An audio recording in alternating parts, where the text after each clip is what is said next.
It was comforting to learn that we could commence on a simpler level. Besides the seeming inability to accept much on faith, we often found ourselves handicapped by obstinacy, sensitiveness, and unreasoning prejudice. Many of us have been so touchy that even casual reference to spiritual things made us bristle with antagonism. This sort of thinking had to be abandoned. Though some of us resisted, we found no great difficulty in casting aside such feelings. And here's the reason. Faced with alcoholic destruction, we soon became as open-minded on spiritual matters as we had tried to be on other questions. In this respect, alcohol was a great persuader. It finally beat us into a state of reasonableness. Sometimes this was a tedious process. We hope no one else will be prejudiced for as long as some of us were. And this business of being prejudiced or prejudging, of course it can cut in a lot of different ways, can't it? Because it may be prejudice which has come to us from our religious beliefs or religious teachings. The reader may still ask why he should believe in a power greater than himself. We think there are good reasons. Let's have a look at some of them.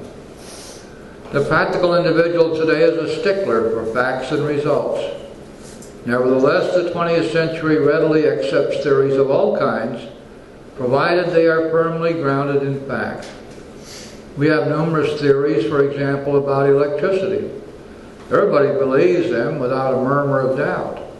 Why this ready acceptance? Simply because it is impossible to explain what we see, feel, direct, and use without reasonable assumption as a starting point. Everybody nowadays believes in scores of assumptions for which there is good evidence, but no perfect visual proof. And does not science demonstrate that visual proof is the weakest proof? It is being constantly revealed as mankind studies the material world that outward appearances are not inward reality at all. To illustrate, well, now we've got even far more powerful illustrations of that thesis, don't we? How about quantum mechanics, quantum physics?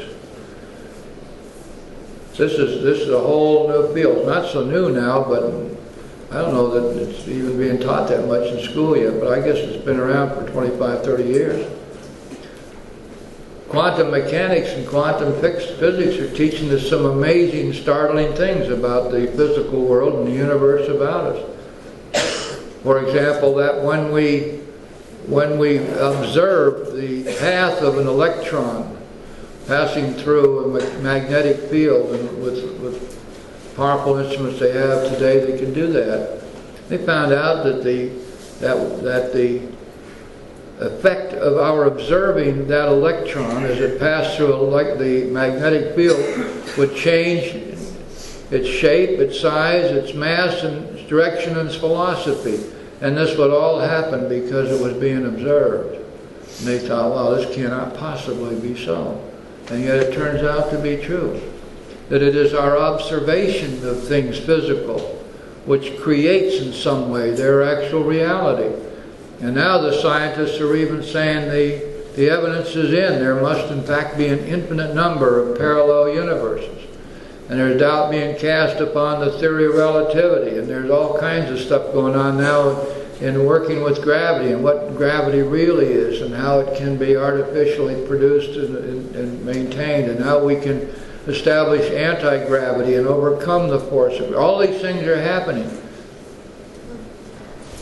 And many of them run directly contrary to what we have always believed to be immutable laws of nature, natural law. All this stuff about DNA is taking all the old rules of heredity and so forth, just tossing them out the window. The Mendelian laws are proving to be very unreliable as any kind of a guide as to what's actually going to happen with the individual. On and on and on and on. So Bill was, in 1935 and 1937, was giving us a peek into the future here, though he didn't know it. Because he says in this business of outward appearances to illustrate. The prosaic steel girder is a mass of electrons which are whirling around each other at incredible speed. These tiny bodies are governed by precise laws, and these laws hold true throughout the material world. Science tells us so. We have no reason to doubt it. When, however, the perfectly logical assumption is suggested that underneath the material world and life as we see it, there is an all-powerful, guiding, creative intelligence, right there, our perverse streak comes to the surface, and we laboriously set out to convince ourselves it isn't so. We read wordy books and indulge in windy arguments, thinking we believe this universe needs no God to explain it. Were our contentions true, it would follow that life originated out of nothing, means nothing, and proceeds nowhere. That's pretty profound stuff, isn't it? Bill was some kind of a thinker. Life originated out of nothing, means nothing, and proceeds nowhere. Instead of regarding ourselves as intelligent agents, spearheads of God's ever-advancing creation, that's a great phrase, spearheads of God's ever-advancing creation. We agnostics and atheists chose to believe that our human intelligence was the last word, the Alpha and the Omega, the beginning and end of all. Rather vain of us, wasn't it? I would say so. We who have traveled this dubious path beg you to lay aside prejudice, even against organized religion. We have learned that whatever the human frailties of various faiths may be, those faiths have given purpose and direction to millions. People of faith have a logical idea of what life is all about. Actually, we used to have no reasonable conception whatever. We used to amuse ourselves by cynically dissecting spiritual beliefs and practices when we might have observed that many spiritually minded persons of all races, colors, and creeds were demonstrating a degree of stability, happiness, and usefulness which we should have sought for ourselves. And that's certainly true. That's certainly true. An interesting sidelight to that, of course, is that in the churches and in the cathedrals and in the synagogues and in the temples, there's a huge effort being made by the ministers, priests, rabbis, and so forth to help us. We alcoholics and addicts. And yet, by and large, they're failing. By and large, it's not working for us. And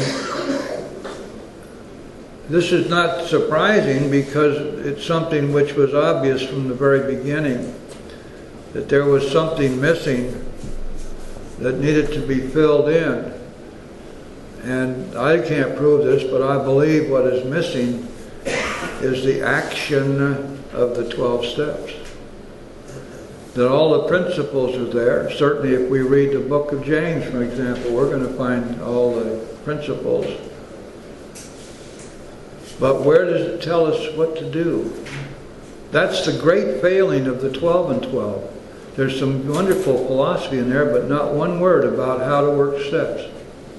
Talks about them, doesn't show us how to work them, what to do. What's the action I have to take? To find that, we have to go to the Big Book. And when we do, we find it. It's right there. It tells us what to do. And when we do it, it works. And every time it works, we say, wow, that worked again. Here we go. These people are right. This book is right. Let's go to top of page 50. Instead, we looked at the human defects of these people and sometimes used their shortcomings as a basis of wholesale condemnation. We talked of intolerance while we were intolerant ourselves.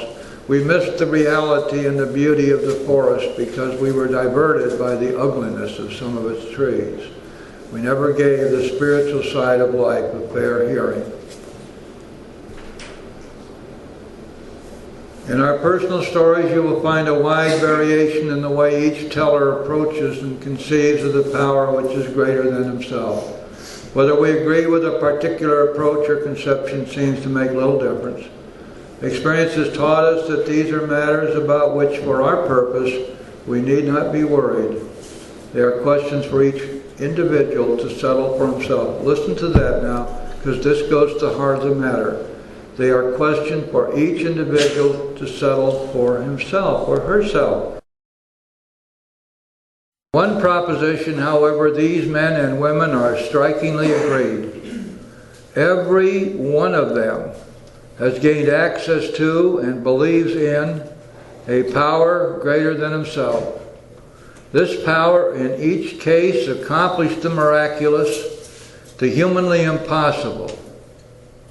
As a celebrated American statesman put it, let's look at the record. Here are thousands of men and women, worldly indeed. They flatly declare that since they have come to believe in a power greater than themselves, to take a certain attitude toward that power, and to do certain simple things, there has been a revolutionary change in their way of living and thinking. Let's go back in that sentence, that last sentence. What does it mean by simple things? Remember in chapter 2, we spent some time considering this. Talks about that simple kit of spiritual tools laid at our feet. We have but to pick up that simple kit of spiritual tools laid at our feet. We ask ourselves this, are not some of us just as biased and unreasonable about the realm of the spirit as were the ancients about the realm of the material? Even in the present century, American newspapers were afraid to print an account of the Wright brothers' first successful flight of Kitty Hawk. Had not all efforts at flight failed before? Did not Professor Langley's flying machine go to the bottom of the Potomac River?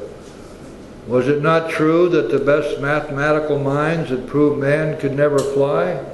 Had not Icarus tried to fly to the sun, and the wax on his wings melted, and he fell into the sea and drowned? Of course.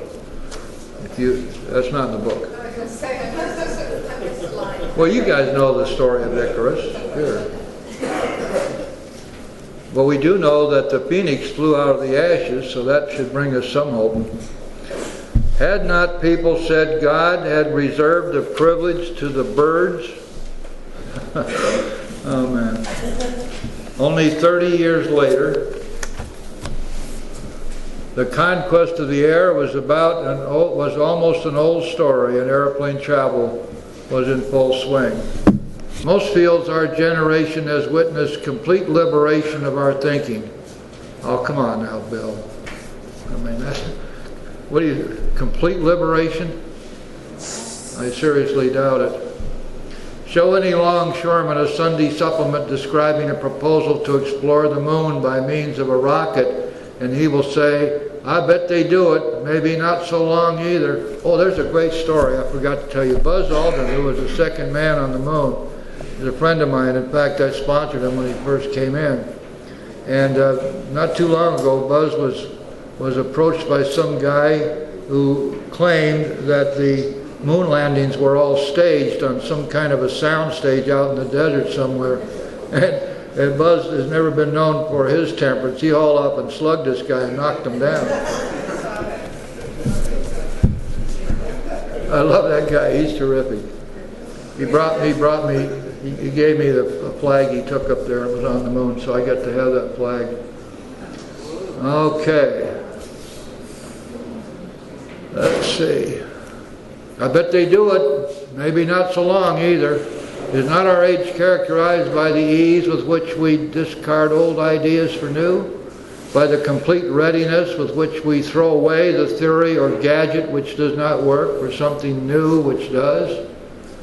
We had to ask ourselves, oh here, now this I get serious here, because this paragraph, real serious, this really tells us where we came from. We had to ask ourselves why we shouldn't apply to our human problems the same readiness to change our point of view. Remember what the promise is, that our whole attitude and outlook upon life will change? change our point of view. We were having trouble with personal relationships, amen to that. We couldn't control our emotional natures. We were prey to misery and depression. We couldn't make a living. We had a feeling of uselessness. We were full of fear. We were unhappy. We couldn't seem to be of real help to other people. Was not a basic solution of these bedevilments more important than whether we should see newsreels of lunar flight? Of course it was. Of course it was. Now, when you look at that, what do you see in that paragraph that would be of enormous help to a newcomer? Aren't they going to be able to identify themselves specifically with most of those points? Of course they are. So this is the kind of thing, these gems are found all the way through the Big Book. And if you ever begin to wonder about your own alcoholism, pick this up and read this one paragraph. See if it doesn't just strike right to the heart of the matter. When we saw others solve their problems by a simple reliance upon the Spirit of the universe, we had to stop doubting the power of God.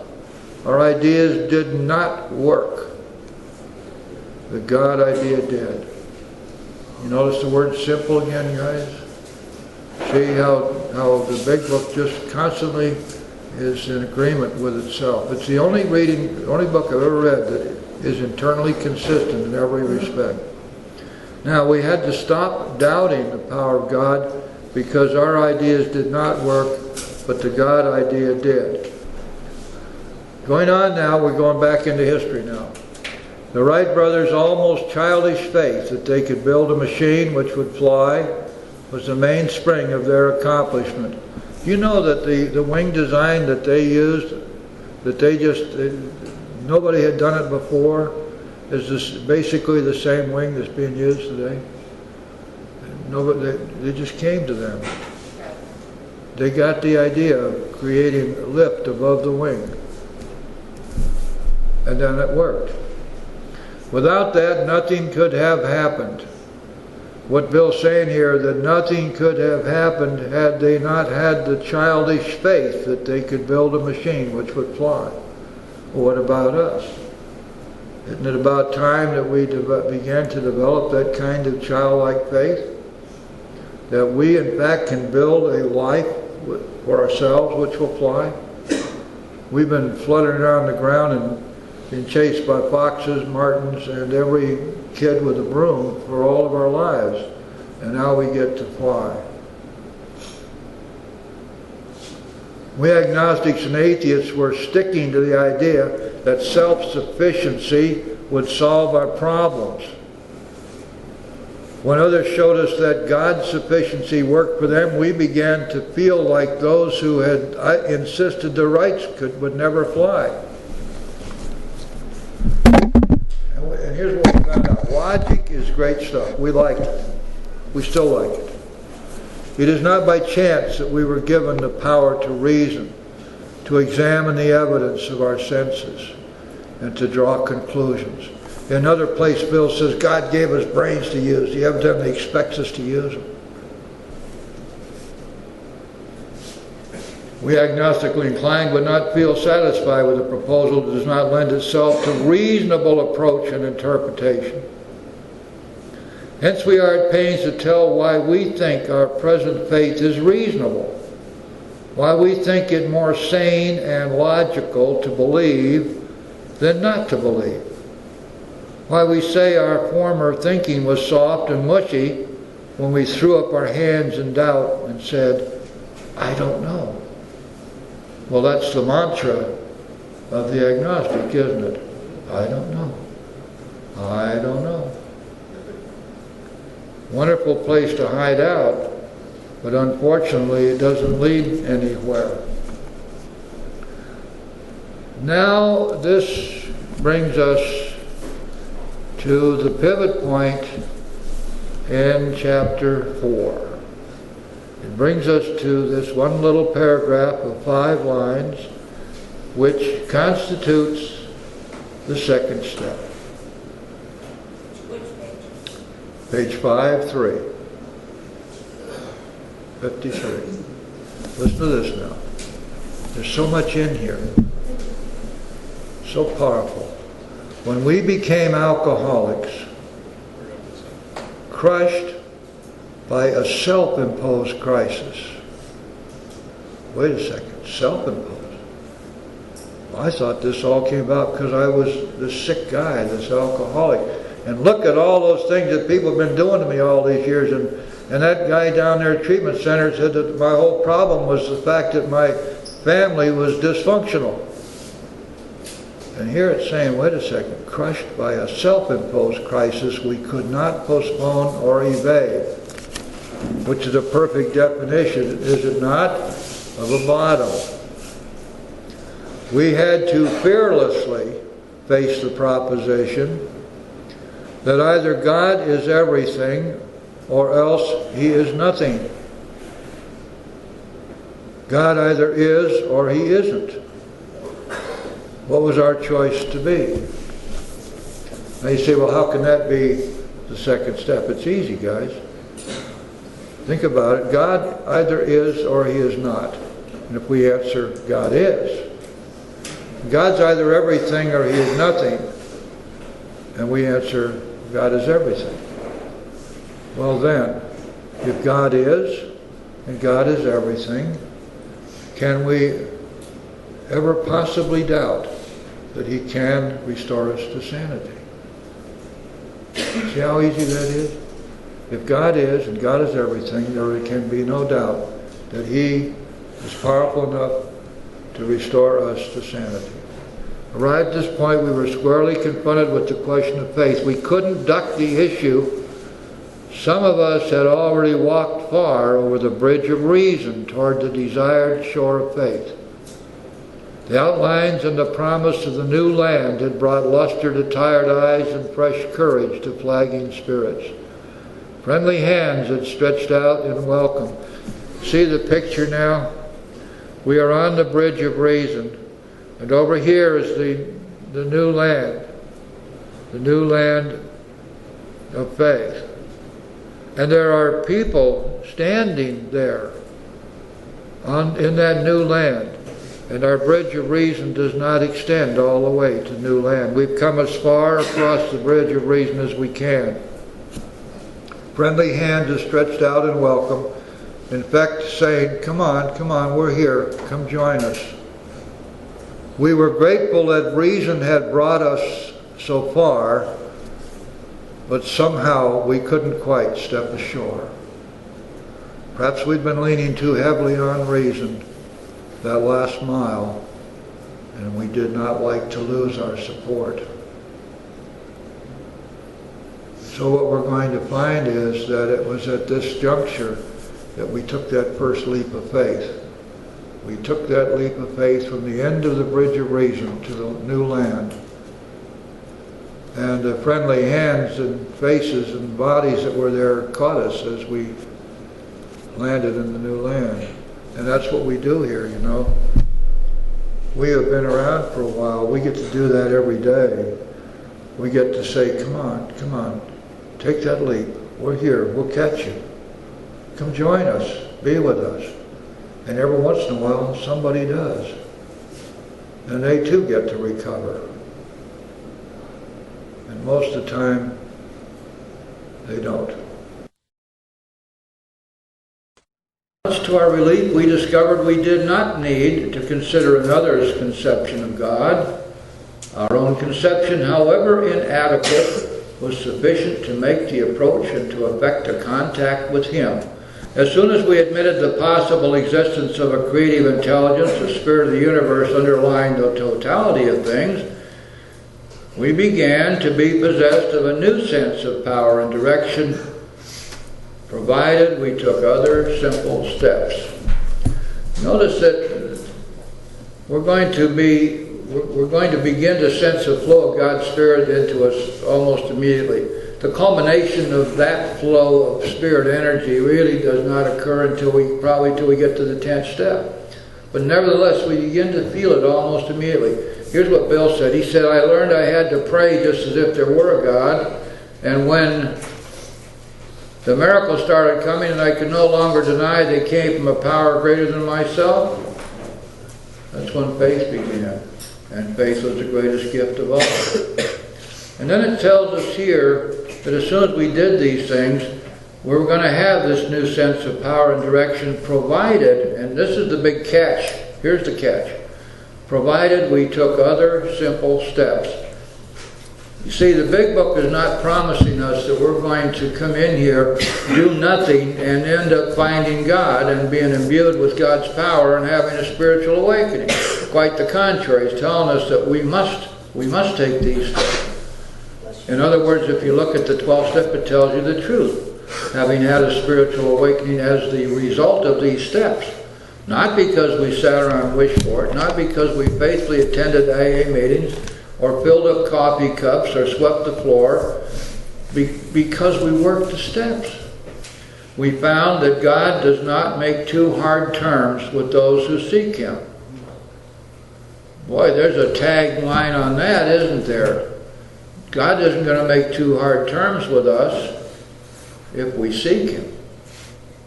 To us, the realm of spirit is broad, roomy, all-inclusive, never exclusive or forbidding to those who earnestly seek. It is open, we believe, to all men. And this, remember, takes us back, each time we read something like this, it takes us right back to Ebby and what Ebby told Bill. In fact, let's review that just for a second to make sure. Page 12, please. Let's go back to Bill's story, because we see the genesis of all of this stuff coming from Bill's experience with Ebby that first few days of sobriety. Page 12, second full paragraph on page 12, about a third of the way down the page. My friend suggested what then seemed a novel idea. He said, "Why don't you choose your own conception of God?" That statement hit me hard. It melted the icy intellectual mountain in whose shadow I had lived and shivered many years. I stood in the sunlight at last. And then this next one, we're going to see this in just a second in chapter 4.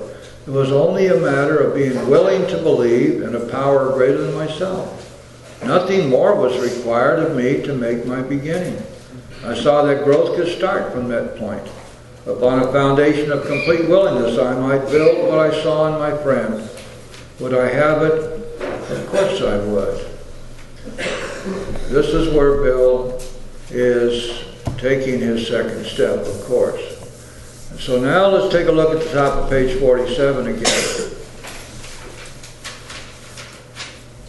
When therefore we speak to you of God, we mean your own conception of God. This applies to other spiritual expressions which you find in this book. Do not let any prejudice you may have against spiritual terms deter you from honestly asking yourself what they mean to you. At the start, this was all we needed to commence spiritual growth, to affect our first conscious relation with God as we understood Him. Afterward, we found ourselves accepting many things which then seemed entirely out of reach. That was growth. But if we wished to grow, we had to begin somewhere. So we used our own conception, however limited it was. We needed to ask ourselves but one short question. Do I now believe, or am I even willing to believe, that there is a power greater than myself? As soon as a man can say that he does believe or is willing to believe, we emphatically assure him that he is on his way. It has been repeatedly proven among us that upon this simple cornerstone, a wonderfully effective spiritual structure can be built. The last paragraph on page 47, that was great news to us, for we had assumed we could not make use of spiritual principles unless we accepted many things on faith which seemed difficult to believe. When people present us with spiritual approaches, how frequently did we all say, I wish I had what that man has. I'm sure it would work if I could only believe as he believes. But I cannot accept as surely true the many articles of faith which are so plain to him. So it was comforting to learn we could commence at a simpler level. We do not have to come into AA and begin our program and our path here with a full-blown set of spiritual beliefs. Quite the contrary. Many of us, maybe half of us, start at a place which is basically dead zero, or maybe in a negative place somewhere. There's a famous saying by Henry Ford, and he said that when I hear it, I'm interested. When I see it, I may believe it. But when I experience it, then I understand it. And so, if we take that in its literal sense, then the God of our understanding is what? It's a God we've experienced. And if somebody asks me, how do you understand God? All I can say in response to that is to tell them about God as I have experienced God working in my life. It was comforting to learn that we could commence on a simpler level. Besides the seeming inability to accept much on faith, we often found ourselves handicapped by obstinacy, sensitiveness, and unreasoning prejudice. Many of us have been so touchy that even casual reference to spiritual things made us bristle with antagonism. This sort of thinking had to be abandoned. Though some of us resisted, we found no great difficulty in casting aside such feelings. And here's the reason. Faced with alcoholic destruction, we soon became as open-minded on spiritual matters as we had tried to be on other questions. In this respect, alcohol was a great persuader. It finally beat us into a state of reasonableness. Sometimes this was a tedious process. We hope no one else will be prejudiced for as long as some of us were. And this business of being prejudiced or prejudging, of course it can cut in a lot of different ways, can't it? Because it may be prejudice which has come to us from our religious beliefs or religious teachings. The reader may still ask why he should believe in a power greater than himself. We think there are good reasons. Let's have a look at some of them. The practical individual today is a stickler for facts and results. Nevertheless, the 20th century readily accepts theories of all kinds, provided they are firmly grounded in fact. We have numerous theories, for example, about electricity. Everybody believes them without a murmur of doubt. Why this ready acceptance? Simply because it is impossible to explain what we see, feel, direct, and use without reasonable assumption as a starting point. Everybody nowadays believes in scores of assumptions for which there is good evidence, but no perfect visual proof. And does not science demonstrate that visual proof is the weakest proof?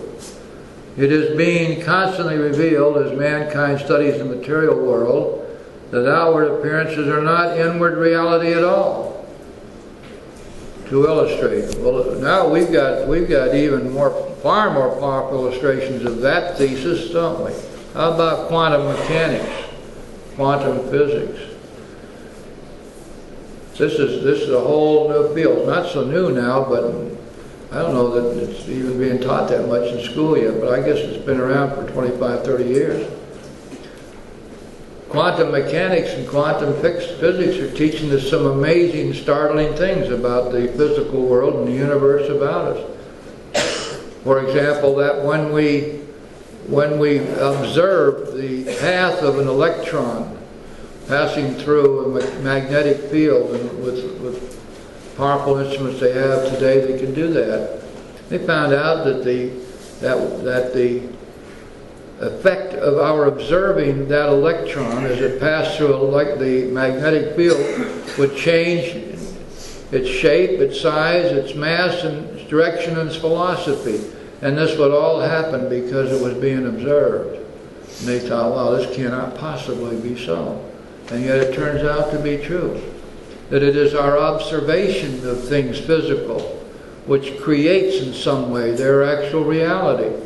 And now the scientists are even saying the evidence is in. There must in fact be an infinite number of parallel universes. And there's doubt being cast upon the theory of relativity, and there's all kinds of stuff going on now in working with gravity and what gravity really is and how it can be artificially produced and maintained, and how we can establish anti-gravity and overcome the force of it. All these things are happening.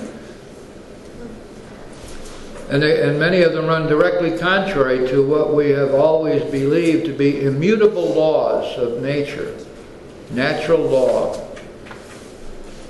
All this stuff about DNA is taking all the old rules of heredity and so forth, just tossing them out the window.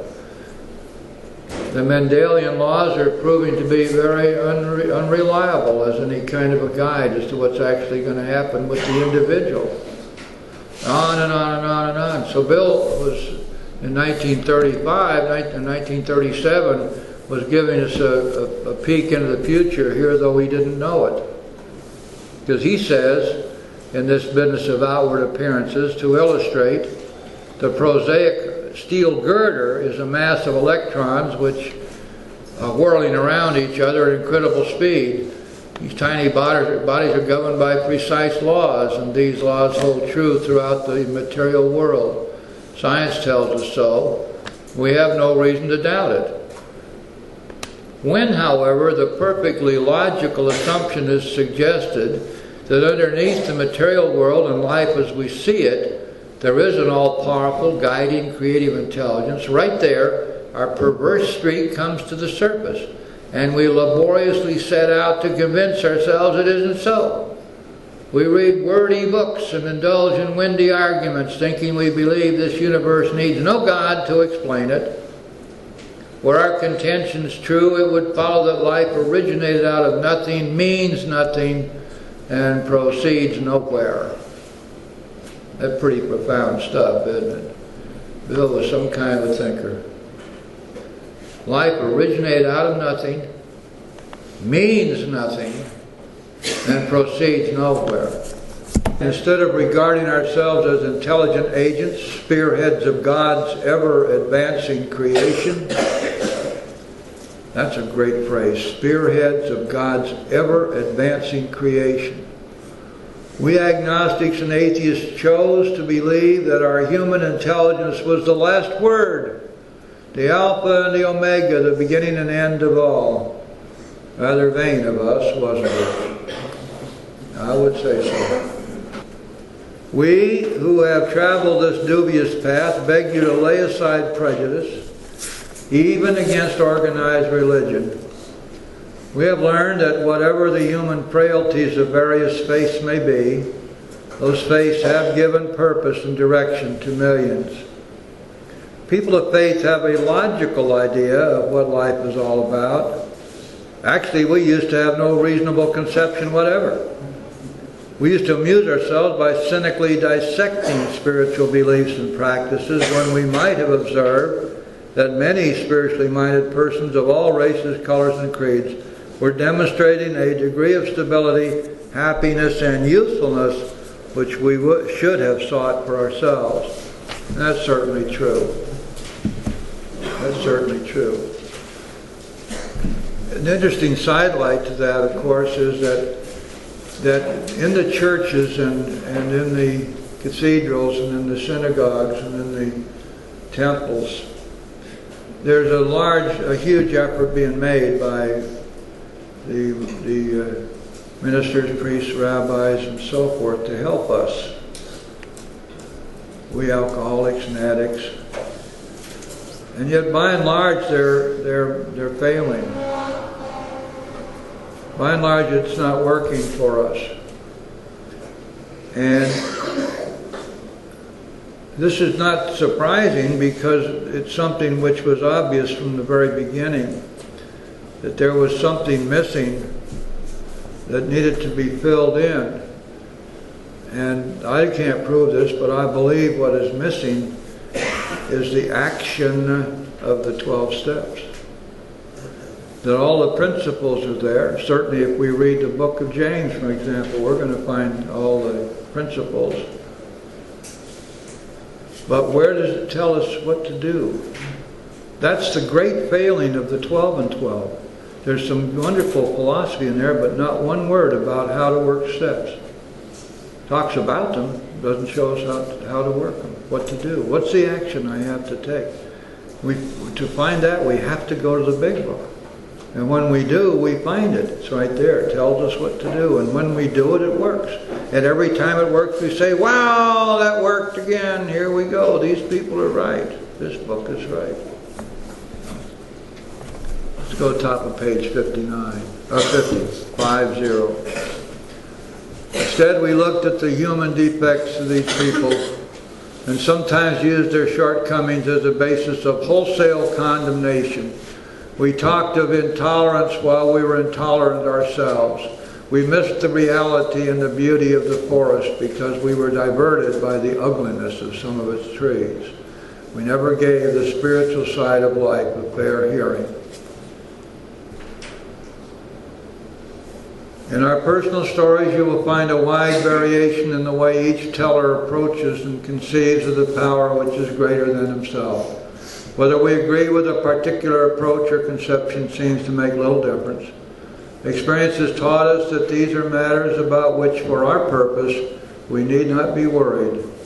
They are questions for each individual to settle for himself. Listen to that now, because this goes to the heart of the matter. They are questions for each individual to settle for himself or herself. One proposition, however, these men and women are strikingly agreed. Every one of them has gained access to and believes in a power greater than himself. This power in each case accomplished the miraculous, the humanly impossible. As a celebrated American statesman put it, let's look at the record. Here are thousands of men and women, worldly indeed. They flatly declare that since they have come to believe in a power greater than themselves, to take a certain attitude toward that power, and to do certain simple things, there has been a revolutionary change in their way of living and thinking. Let's go back in that sentence, that last sentence. What does it mean by simple things? Remember in chapter 2, we spent some time considering this. Talks about that simple kit of spiritual tools laid at our feet. We have but to pick up that simple kit of spiritual tools laid at our feet. We ask ourselves this, are not some of us just as biased and unreasonable about the realm of the spirit as were the ancients about the realm of the material? Even in the present century, American newspapers were afraid to print an account of the Wright brothers' first successful flight of Kitty Hawk. Had not all efforts at flight failed before? Did not Professor Langley's flying machine go to the bottom of the Potomac River? Was it not true that the best mathematical minds had proved man could never fly? Had not Icarus tried to fly to the sun and the wax on his wings melted and he fell into the sea and drowned? Of course. That's not in the book. Well, you guys know the story of Icarus. Here. Well, we do know that the phoenix flew out of the ashes, so that should bring us some hope. Had not people said God had reserved the privilege to the birds? Oh man. Only 30 years later, the conquest of the air was almost an old story, and airplane travel was in full swing. Most fields our generation has witnessed complete liberation of our thinking.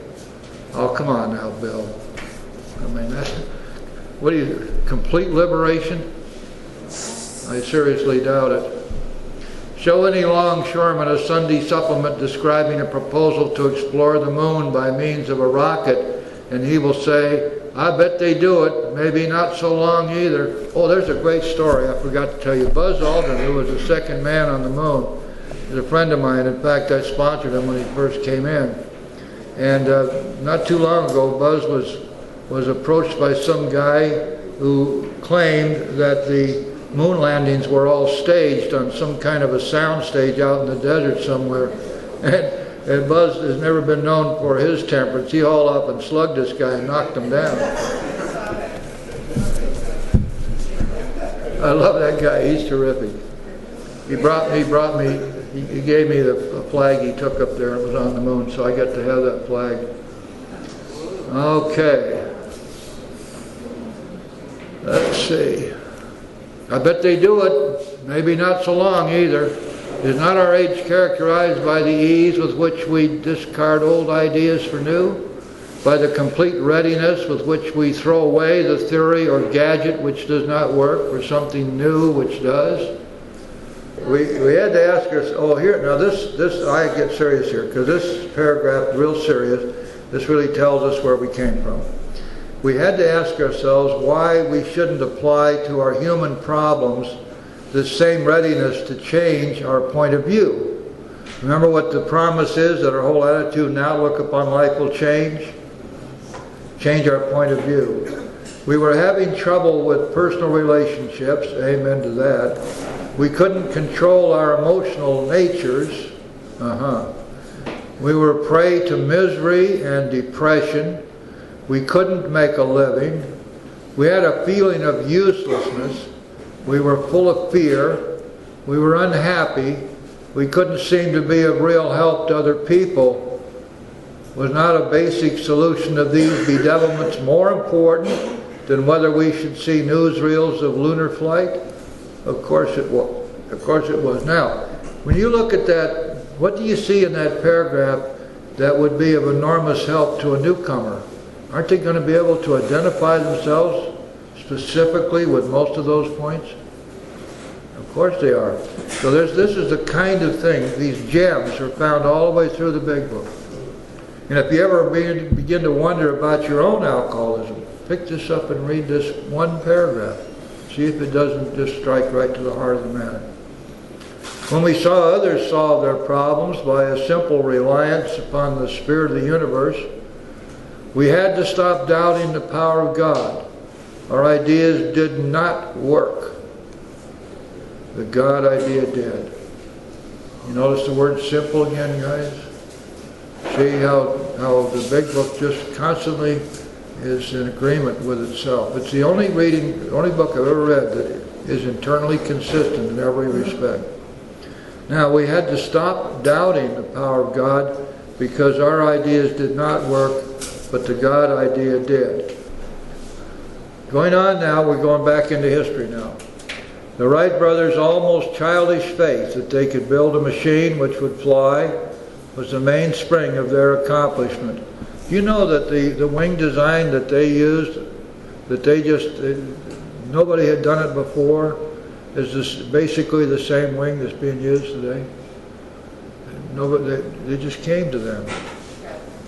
They got the idea of creating a lift above the wing. And then it worked. Without that, nothing could have happened. What Bill's saying here, that nothing could have happened had they not had the childish faith that they could build a machine which would fly. Well, what about us? Isn't it about time that we began to develop that kind of childlike faith? That we, in fact, can build a life for ourselves which will fly? We've been fluttering around the ground and being chased by foxes, martins, and every kid with a broom for all of our lives. And now we get to fly. We agnostics and atheists were sticking to the idea that self-sufficiency would solve our problems. When others showed us that God's sufficiency worked for them, we began to feel like those who had insisted the Wrights would never fly. And here's what we found out. Logic is great stuff. We liked it. We still like it. It is not by chance that we were given the power to reason, to examine the evidence of our senses, and to draw conclusions. In another place, Bill says, God gave us brains to use. He evidently expects us to use them.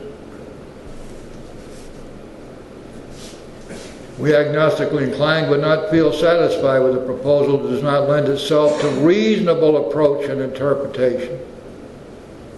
Hence we are at pains to tell why we think our present faith is reasonable, why we think it more sane and logical to believe than not to believe, why we say our former thinking was soft and mushy when we threw up our hands in doubt and said, I don't know. Well, that's the mantra of the agnostic, isn't it? I don't know. I don't know. Wonderful place to hide out, but unfortunately it doesn't lead anywhere. Now this brings us to the pivot point in chapter 4. It brings us to this one little paragraph of 5 lines, which constitutes the second step. Which page? Page 53. Listen to this now. There's so much in here. So powerful. When we became alcoholics, crushed by a self-imposed crisis. Wait a second, self-imposed? I thought this all came about because I was this sick guy, this alcoholic. And look at all those things that people have been doing to me all these years. And that guy down there at treatment center said that my whole problem was the fact that my family was dysfunctional. And here it's saying, wait a second, crushed by a self-imposed crisis we could not postpone or evade, which is a perfect definition, is it not, of a bottom.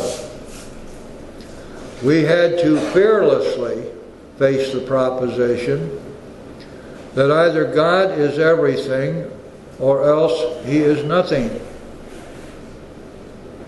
God either is or He isn't. What was our choice to be? Now you say, well, how can that be the second step? It's easy, guys. Think about it. God either is or He is not. And if we answer, God is, God's either everything or He is nothing. And we answer, God is everything. Well then, if God is and God is everything, can we ever possibly doubt that He can restore us to sanity? See how easy that is? If God is and God is everything, there can be no doubt that He is powerful enough to restore us to sanity. Arrived at this point, we were squarely confronted with the question of faith. We couldn't duck the issue. Some of us had already walked far over the bridge of reason toward the desired shore of faith. The outlines and the promise of the new land had brought luster to tired eyes and fresh courage to flagging spirits. Friendly hands had stretched out in welcome. See the picture now? We are on the bridge of reason, and over here is the new land of faith. And there are people standing there in that new land. And our bridge of reason does not extend all the way to new land. We've come as far across the bridge of reason as we can. Friendly hand is stretched out in welcome. In fact, saying, come on, we're here. Come join us. We were grateful that reason had brought us so far, but somehow we couldn't quite step ashore. Perhaps we'd been leaning too heavily on reason that last mile, and we did not like to lose our support. So what we're going to find is that it was at this juncture that we took that first leap of faith. We took that leap of faith from the end of the bridge of reason to the new land. And the friendly hands and faces and bodies that were there caught us as we landed in the new land. And that's what we do here, you know. We have been around for a while. We get to do that every day.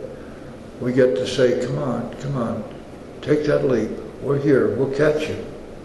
Come join us, be with us. And every once in a while, somebody does. And they too get to recover. And most of the time, they don't. So let's go to the middle paragraph on page 54. It's the first full paragraph. We found too that we had been worshipers. What a state of mental gooseflesh that used to bring on. Had we not variously worshipped people, sentiment, things, money, and ourselves? And as a matter of fact, one could almost insert the word especially ourselves. And then with a better motive, had we not worshipfully beheld the sunset, the sea, or a flower? Who of us has not loved something or somebody? How much do these feelings, these loves, these worships have to do with pure reason? Little or nothing, we saw at last. Were not these things the tissue out of which our lives were constructed? Do not these feelings, after all, determine the course of our existence? It was impossible to say we had no capacity for faith or love or worship. In one form or another, we've been living by faith and little else. Now that's a really strong statement. But it's important when you're working with your sponsees, try to get them to see this. Ask them, for example, if you plant a seed, do you dig it up every day to see if it's sprouting roots? Well, why don't you? Well, you have faith that it's going to grow. You're going to wait till it pops above the ground. And then you'll say to yourself, why am I not surprised? When you flip a light switch, do you expect the light to come on? What do you know about electricity? What do you know about generating plants? What do you know about nuclear fission, which created the electricity? What do you know about light switches? Unless you're Ivan or somebody with his mechanical genius. Most of us don't know. We haven't got a clue. But when we flip the switch, we damn well expect the lights to come on, don't we? Did you ever look in the refrigerator to make sure that try to look in to make sure the light goes out? Why don't you? You have faith that light's going to go out, don't you? And so, when you stop to think about it, and you can help your sponsee this way. Most of the things that we do in life, we do by rote, we do by habit, we do by reflex. There's a very famous man, George Bernard Shaw, who made this comment.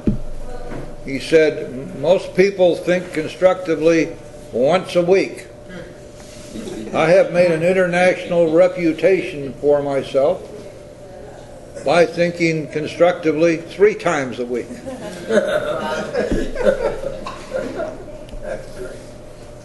So you see, think about this now. You're driving down I-95. What a horrible thought. Yeah. When in those 10-foot lanes, surrounded by semis doing 85, and 3 or 4 cowboys in their hopped-up cars dodging in and out. Suppose you had to think, now I turn left, now I turn right, now I put my foot in the brake. You wouldn't survive 30 seconds out there. You see, if we're not able to drive by reflex, our mind, our eyes see something, our ears hear something, it sends a message and we just do it. If I had to think, okay, better put your foot on the brake, okay, foot lift up, move from accelerator to brake pedal, push down on brake pedal, well, we'd have already crashed long before, wouldn't we? So much of what we do simply by reflex. We do simply by habit. And we get in the habit of expecting all sorts of things will automatically take place. And we take that on faith. Now go back on page 54 again. Imagine life without faith. Were nothing left but pure reason, it wouldn't be life. But we believed in life, of course we did. We could not prove life in the sense that you can prove a straight line is the shortest distance between 2 points, yet there it was. And of course now, Bill wrote this in 1939, and there's severe doubt now as to whether the shortest distance between 2 points is a straight line. It may very well be a curved line.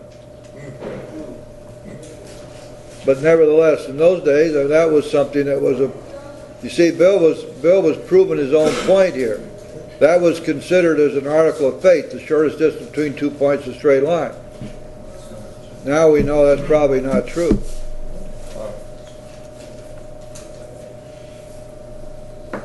The shortest distance between 2 points is a straight line, yet there it was. Could we still say the whole thing was nothing but a mass of electrons created out of nothing, meaning nothing, whirling on to a destiny of nothingness? Of course we couldn't. The electrons themselves seem more intelligent than that, at least so the chemists said. What about the physicist now who is making sure that we understand that if we observe an electron, according to quantum mechanics and quantum physics, we now change not only the mass, the direction and the acceleration of the electron simply through the process of viewing it.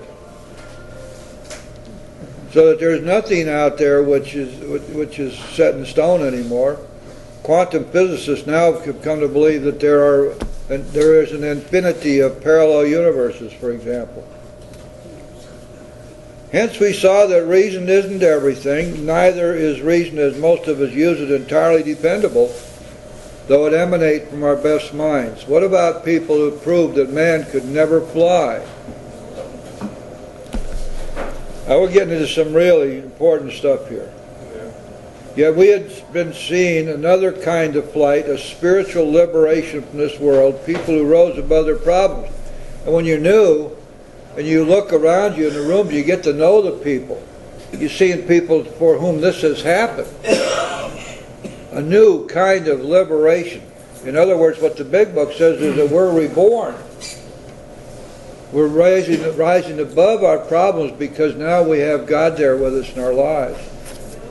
They said God made these things possible. We only smiled. We'd seen spiritual release, but like to tell ourselves it wasn't true. What is this release? This release is the same thing we pray for in the third step prayer, isn't it? Release me from what? The bondage of self. Right.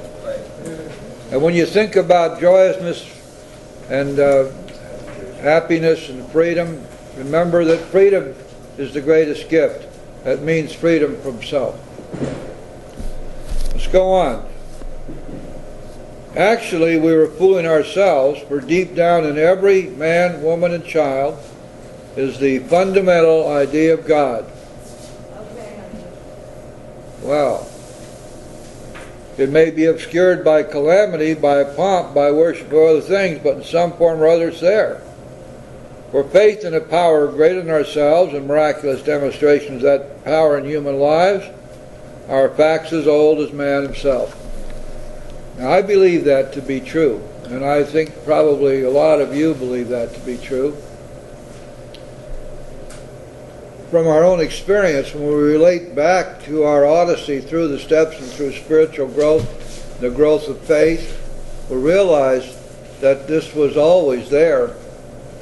We were the ones who were not there for it. We were the ones who denied it and put it aside and obscured it, and through self-delusion were able to deny the existence of our innate knowledge that there was some power operating in our lives which wasn't us.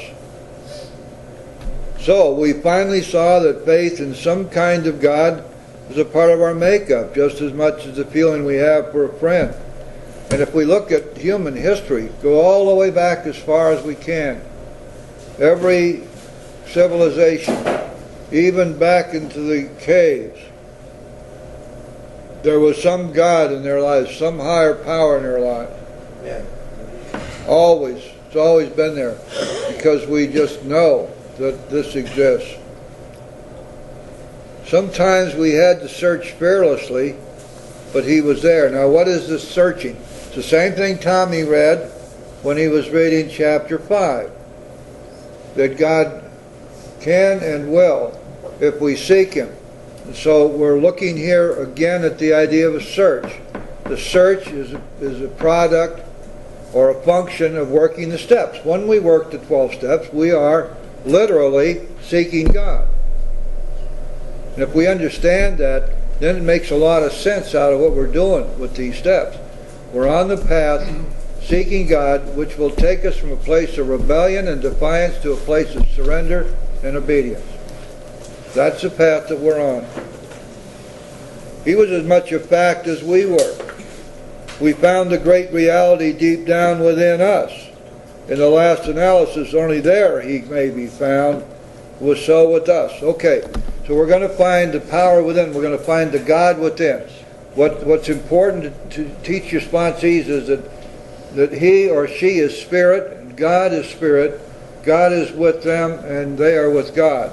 If our testimony helps sweep away prejudice, enables you to think honestly, encourages you to search diligently within yourself, then if you wish, you can join us on the broad highway. With this attitude, you cannot fail. The consciousness of your belief is sure to come to you, is sure to come. The consciousness of God. Back again to what we read on page 85, that we do become God conscious by the time we reach the 10th step. Many of you have heard me say, those of you who I've worked with that attitude you cannot fail. And that's the truth. But one of the critical things is to not only hang on to that attitude, but act upon it.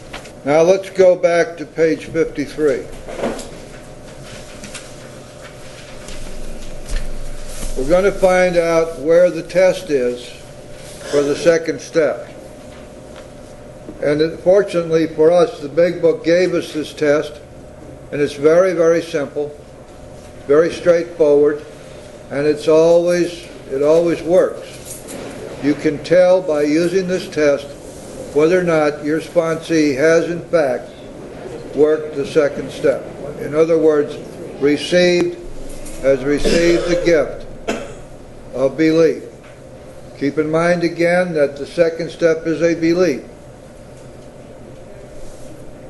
It is not some kind of theoretical thing. It's not some kind of theological thing or religious thing.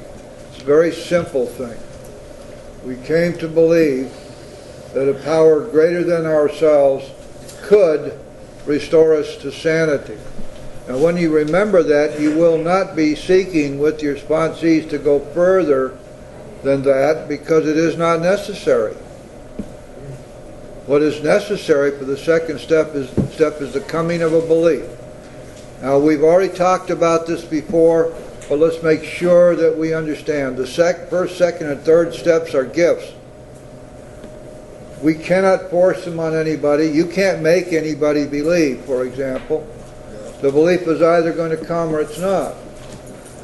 If you try to force your sponsees to express a belief, you're doing them a terrible disservice. What we do is we test to see if the belief has in fact been given, because it comes as a gift. The admissions of the first step, the belief of the second step, and the decision of the third step are all gifts. And when we think of them in any other way, we get all bollocksed up, because then we begin to think in terms of being able to force these things to happen. For example, the treatment centers that use 496 questions to prove that that our lives are unmanageable, that's exactly what they're doing. The fact that we decide our life is unmanageable is irrelevant, because until the gift is given, we have not been brought to that place where we're going to be willing to admit our alcoholism. In this book you will read the experience of a man who thought he was an atheist. His story is so interesting that some of it should be told now. His change of heart was dramatic, convincing, and moving. Our friend was a minister's son. He attended church school where he became rebellious at what he thought was an overdose of religious education. For years thereafter, he was dogged by trouble and frustration. Business failure, insanity, fatal illness, suicide. These calamities in his immediate family embittered and depressed him. Post-war disillusionment, even more serious alcoholism, impending mental and physical collapse brought him to the point of self-destruction. One night, when confined in a hospital, he was approached by an alcoholic who had known a spiritual experience. Our friend's gorge rose as he bitterly cried out, "If there is a God, He certainly hasn't done anything for me." But later, alone in his room, he asked himself this question: is it possible that all the religious people I have known are wrong? While pondering the answer, he felt as though he lived in hell. Then, like a thunderbolt, a great thought came. It crowded out all else. Who are you to say there is no God? This man recounts that he tumbled out of bed to his knees. In a few seconds he was overwhelmed by a conviction of the presence of God. It poured over and through him with the certainty and majesty of a great tide at flood. The barriers he'd built through the years were swept away. He stood in the presence of infinite power and love. He had stepped from bridge to shore. For the first time he lived in conscious companionship with his Creator. By the way, this is Bill's story. Remember, he didn't tell it this way back in his story, but now in chapter 4, he's telling us exactly what happened. There are a few details which one could charitably call poetic license, but the basic idea is exactly what happened to Bill. One night, when confined in a hospital, he was approached by an alcoholic who had known a spiritual experience. That was Bill in Towns Hospital, and the one approaching him was his friend Abby. Our friend's gorge rose as he bitterly cried out, "If there is a God, He certainly hasn't done anything for me." But later, alone in his room, he asked himself this question: is it possible that all the religious people I've known are wrong? Now, this is a question we might profitably ask ourselves if we're having difficulty with this. While pondering the answer, he felt as though he lived in hell. Then, like a thunderbolt, a great thought came. It crowded out all else.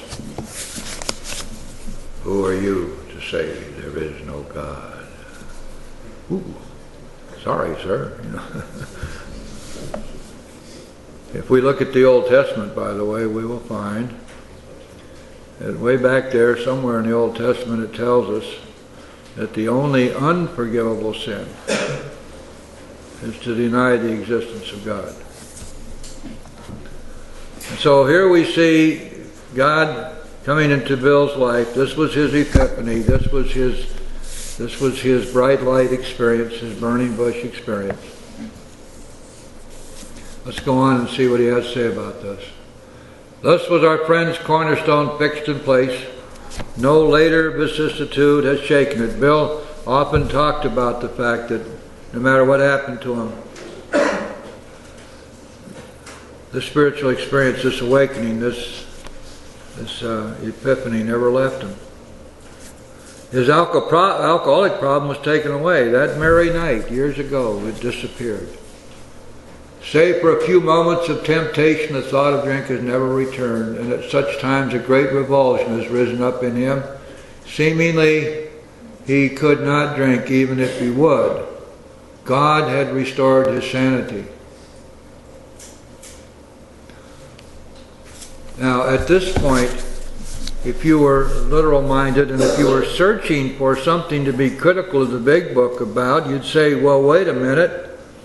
Does this have to happen to me or I'm not going to recover? Do I have to have an epiphany? Do I have to have the bright light, the burning bush, the great clean wind blowing from the mountaintop? Do I have to be restored all at once or I can't recover? And this is a position that was taken by some of the liberals in the fellowship at that time. They believed that this was a story which would totally confuse newcomers, and they insisted upon writing the Appendix 2, which is the sham. Because let's see what else it says here. Page 57 now. What is this but a miracle of healing? Yet its elements are simple. Listen to this now. Circumstances made him willing to believe. He humbly offered himself to his Maker. Then he knew. Even so has God restored us all to our right minds. Now here's the real rule. To this man the revelation was sudden. Some of us grow into it more slowly. But he has come to all who have honestly sought him. Now this business of seeking God is repeated over and over again. Remember, every time you hear chapter 5 being read, the third pertinent idea, God can and will if we seek him. This whole idea of seeking God is the backbone of the program of the 12 steps, because that's what they're here for. They're here to be able to enable us to seek God. When we do the work of the steps, we are seeking God. And when we do that, we inevitably will come to realize that all of these promises have come true.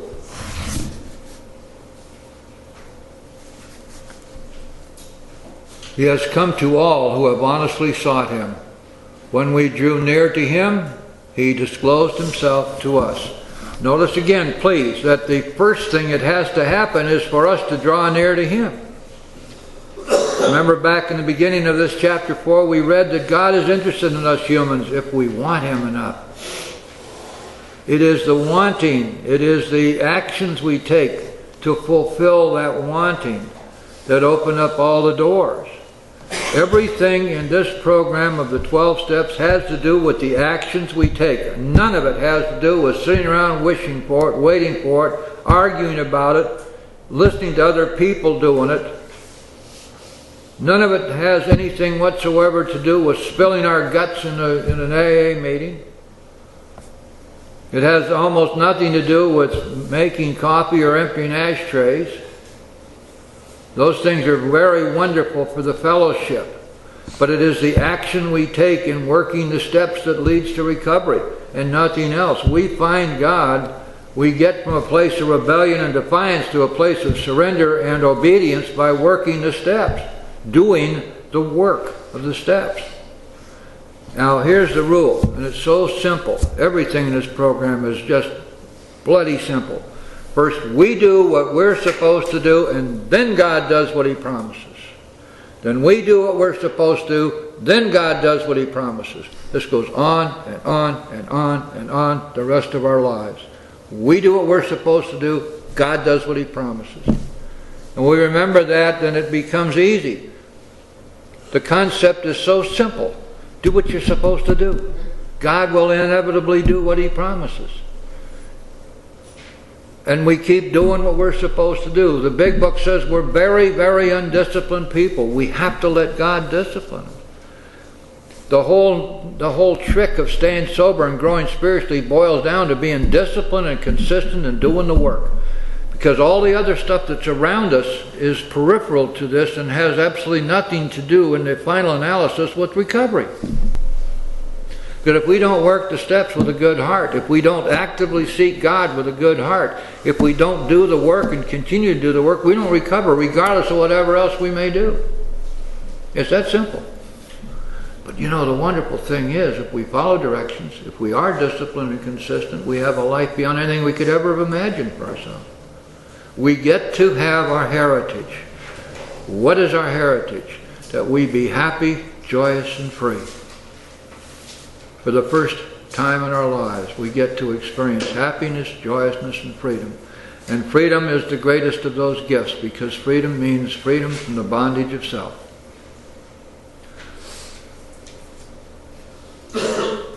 Great miracles, my friends, great miracles, great gifts, great gifts, grace and gifts. And we get to have them, but we have to work for them. And we can't have them otherwise. They don't come otherwise.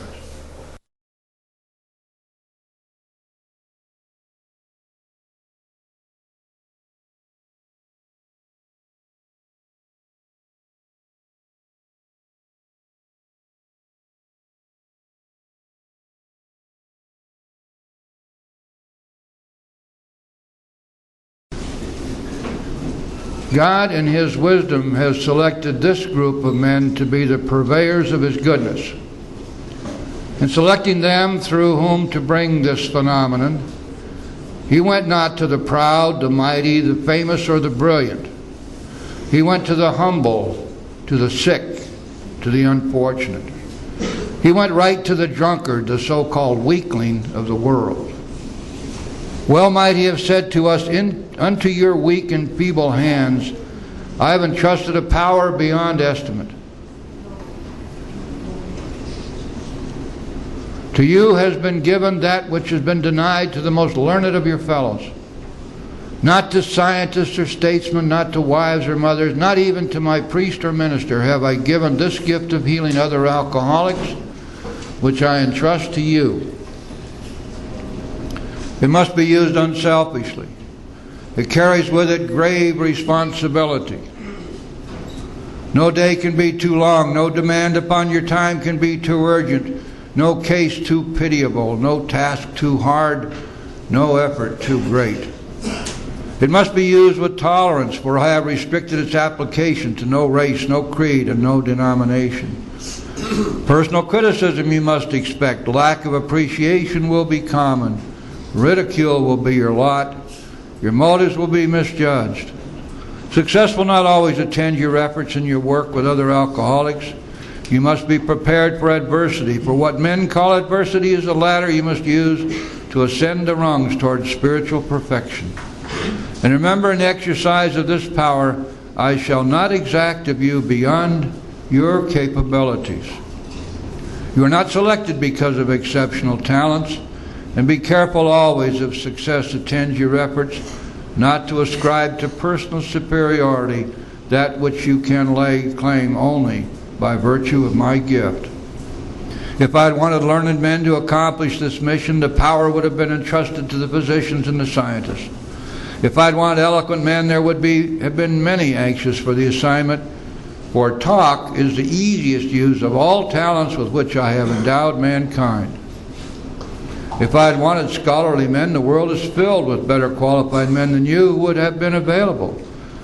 You were selected because you have been the outcast of the world, and your long experience as drunkards has made or should make you humbly alert to the cries of distress that come from the lonely hearts of alcoholics everywhere.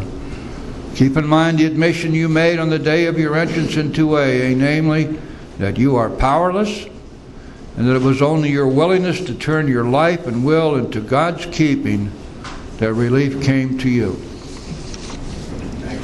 And that's us. Rarely have we seen a person fail who has thoroughly followed our path. There are those who say that the word rarely ought to be never. There is a story going around that Bill agreed to that this was the only word in the big book he would want to change. And we're going to go to page 181. 181. The last full paragraph. If you think you are an atheist, an agnostic, a skeptic, or have any other form of intellectual pride, I love that phrase, which keeps you from accepting what is in this book, I feel sorry for you. If you still think you're strong enough to beat the game alone, that's your affair. But if you really and truly want to quit drinking liquor for good and all, and sincerely feel that you must have some help, we know that we have an answer for you. It never fails. If you go about it with one half the zeal you've been in the habit of showing when you were getting another drink. Why is that? Because your Heavenly Father will never let you down. When I have somebody new to work with, which is fairly often, I look them in the eye and I tell them this: if you do exactly what I tell you to do, if you don't drag your feet or make excuses, and I promise if you'll do that, I promise you I'll show you every step of the way exactly what you're doing and why. If you'll do that, I promise you that you're going to be just fine. And believe me when I tell you this is absolutely as true for those who are addicted to drugs, or those who are addicted to food or gambling or anything else. Because these 12 steps are spiritual principles which never fail us, and they solve our problems. The path is laid out in this book. They're saying this never fails if you thoroughly follow our path, what we did. We're saying to you, we know this will work for you. And they're right. This was the truth. Well, how about those who don't make it?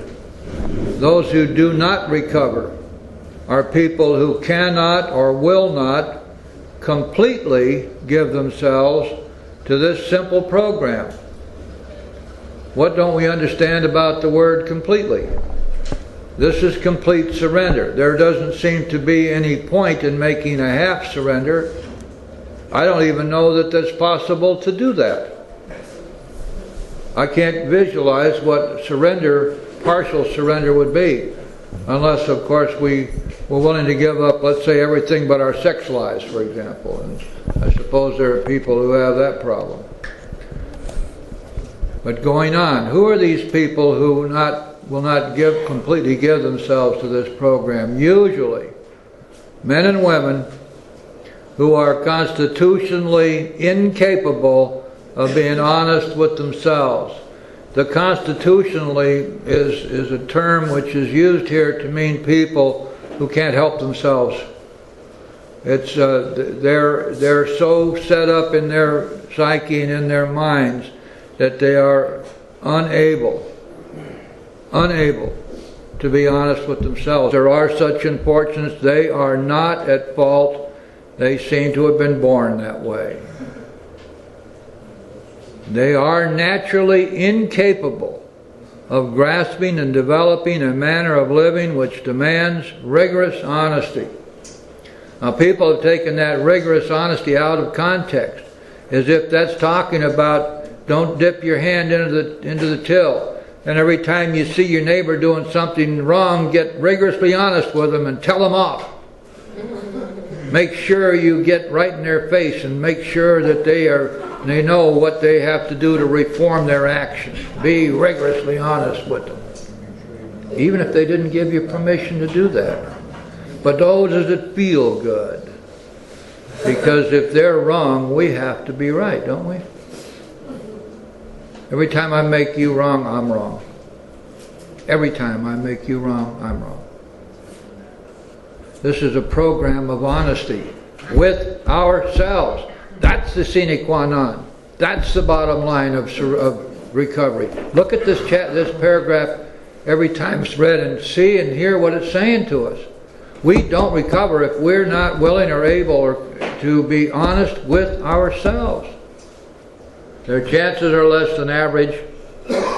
Now, how about our friends who come here diagnosed with all kinds of dread psychological and diseases and symptoms and whatevers that have been loaded up with whole cocktails of that you can line up the pills here about like soldiers in line? What about those folks? They have any chance? There are those too who suffer from grave emotional and mental disorders, but many of them do recover if they have the capacity to be honest. in effect, look at these stories. They tell you in a general way what we used to be like, what happened and what we're like now. Why? Why did they do that? Why did they put their stories in here? Wasn't Bill's story and Jim's and Fred's story enough? The story of the jaywalker, wasn't that enough to convince people that they ought to do something about their alcoholism? Obviously they felt not. What did they feel, and why did they put those stories back there? Because they knew that with the 39 stories, somewhere in those 39 stories, the new person is going to find themselves. They're going to find themselves. They're going to be able to say, yes, I'm one too. It's simple. The stories do two basic things. They help to break down the walls of denial. Alcoholism is a disease of denial. Our minds tell us there's nothing wrong with us. Our minds do not want to admit the truth, because that would mean that they would be then deprived. We would be deprived of our alcohol fix. And so we deny the truth. It breaks down the walls of denial. And the other thing that these stories do is to help us to have hope. Because look, we're reading all these stories, and here are people just like us, who are just as bad a shape as us, or maybe a whole lot worse, and they're saying, but looky here, I've recovered from a seemingly hopeless state of mind and body, and here's how I did it. And I truly believe that if I can do that, you can too. And so you see what's happened here with the first reading of the big book. The walls of denial come tumbling down, and hope springs up for those who are hopeless. That's why we read the whole book. That's why we give it to a newcomer and say, read this book. That's what it's telling us right here. Our stories disclose in a general way what we used to be like, what happened, and what we're like now. If you decided you want what we have and are willing to go to any length to get it. Now, any length means exactly what it says. Several places in the big book this is repeated. For example, if we're balking at making some amends, Big Book says, remember that we agreed in the beginning to go to any lengths for victory over alcohol. That's our agreement. That's our commitment. Whatever it takes. Comes first. Has to come first. Has to come first. If it doesn't, we just don't make it. You know, one of the things that happens around here so much of the time is that people get distracted from working the steps, and they're given all kinds of excuses why that's okay. It isn't okay. It cannot be okay. Our first priority has to be to go from a place of rebellion and defiance to a place of surrender, and we do that by working the steps. Then you're ready to take certain steps. The word then is very, very important. What does that mean? It doesn't mean next year, it means then. Then means right then. I'm ready. Okay, let's go to the steps. At some of these we balked. Why? Because we thought we could find an easier, softer way. But we could not. Wow. Anyway, we're ready to take the steps. Now, that means precisely that we are now ready to follow directions. With all the earnestness at our command, we beg of you to be fearless and thorough from the very start. Especially, of course, fearless and thorough in the writing of our fourth step. This is where self-honesty, the absence of self-delusion, really kicks in. But then some of us have tried to hold on to our old ideas, and the result was nil until we let go, absolutely. All right. Remember that we deal with alcohol, cunning, baffling, powerful. Without help, it is too much for us. Alcohol, of course, is not any kind of an animate object. It cannot, has absolutely no power of itself to be cunning, baffling, and powerful, does it? What we're talking about is the alcoholic thinking. Our alcoholic minds are cunning, baffling, and powerful. Without help, it is too much for us. That's the first step. That's the first step. The first step tells us that we, without help, this is too much for us because we are powerless. Let's go to the next sentence. We're going to see the second step now. There is one who has all power. That one is God. There is one who has all power. That one is God. May you find him now. Half measures avail us nothing. We stood at the turning point. We ask his protection and care with complete abandon. That is the third step. Now we begin to see just how powerful this chapter 5 is and why it's read at most meetings. If you believe already that there is a higher power out there, or if you believe in God, or God as you understand him, good, because we've got a good start. If you don't, then what I want you to do is to pray for the willingness to believe, because that's the only thing that's required to get started. Just be willing to believe that there just might be a power out there greater than you.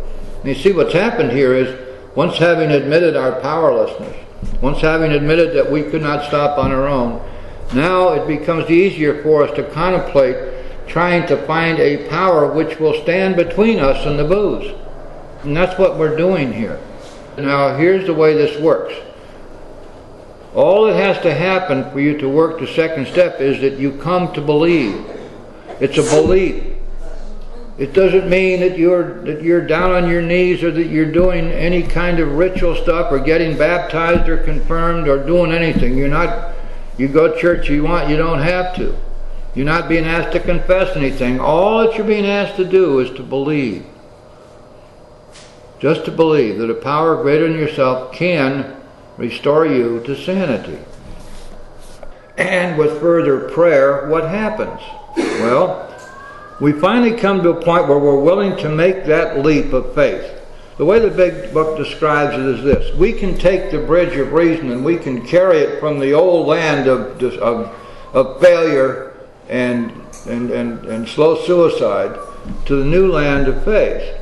And we can follow that bridge of reason and we can almost reach the new land. We can almost rationalize why we ought to be there, but not quite. It falls short. Bridge of reason does not carry me to the new land. So therefore we take our first leap of faith, and son of a gun, it works. The people there catch us, we feel something, beginnings of a God buzz, I guess is what's happening.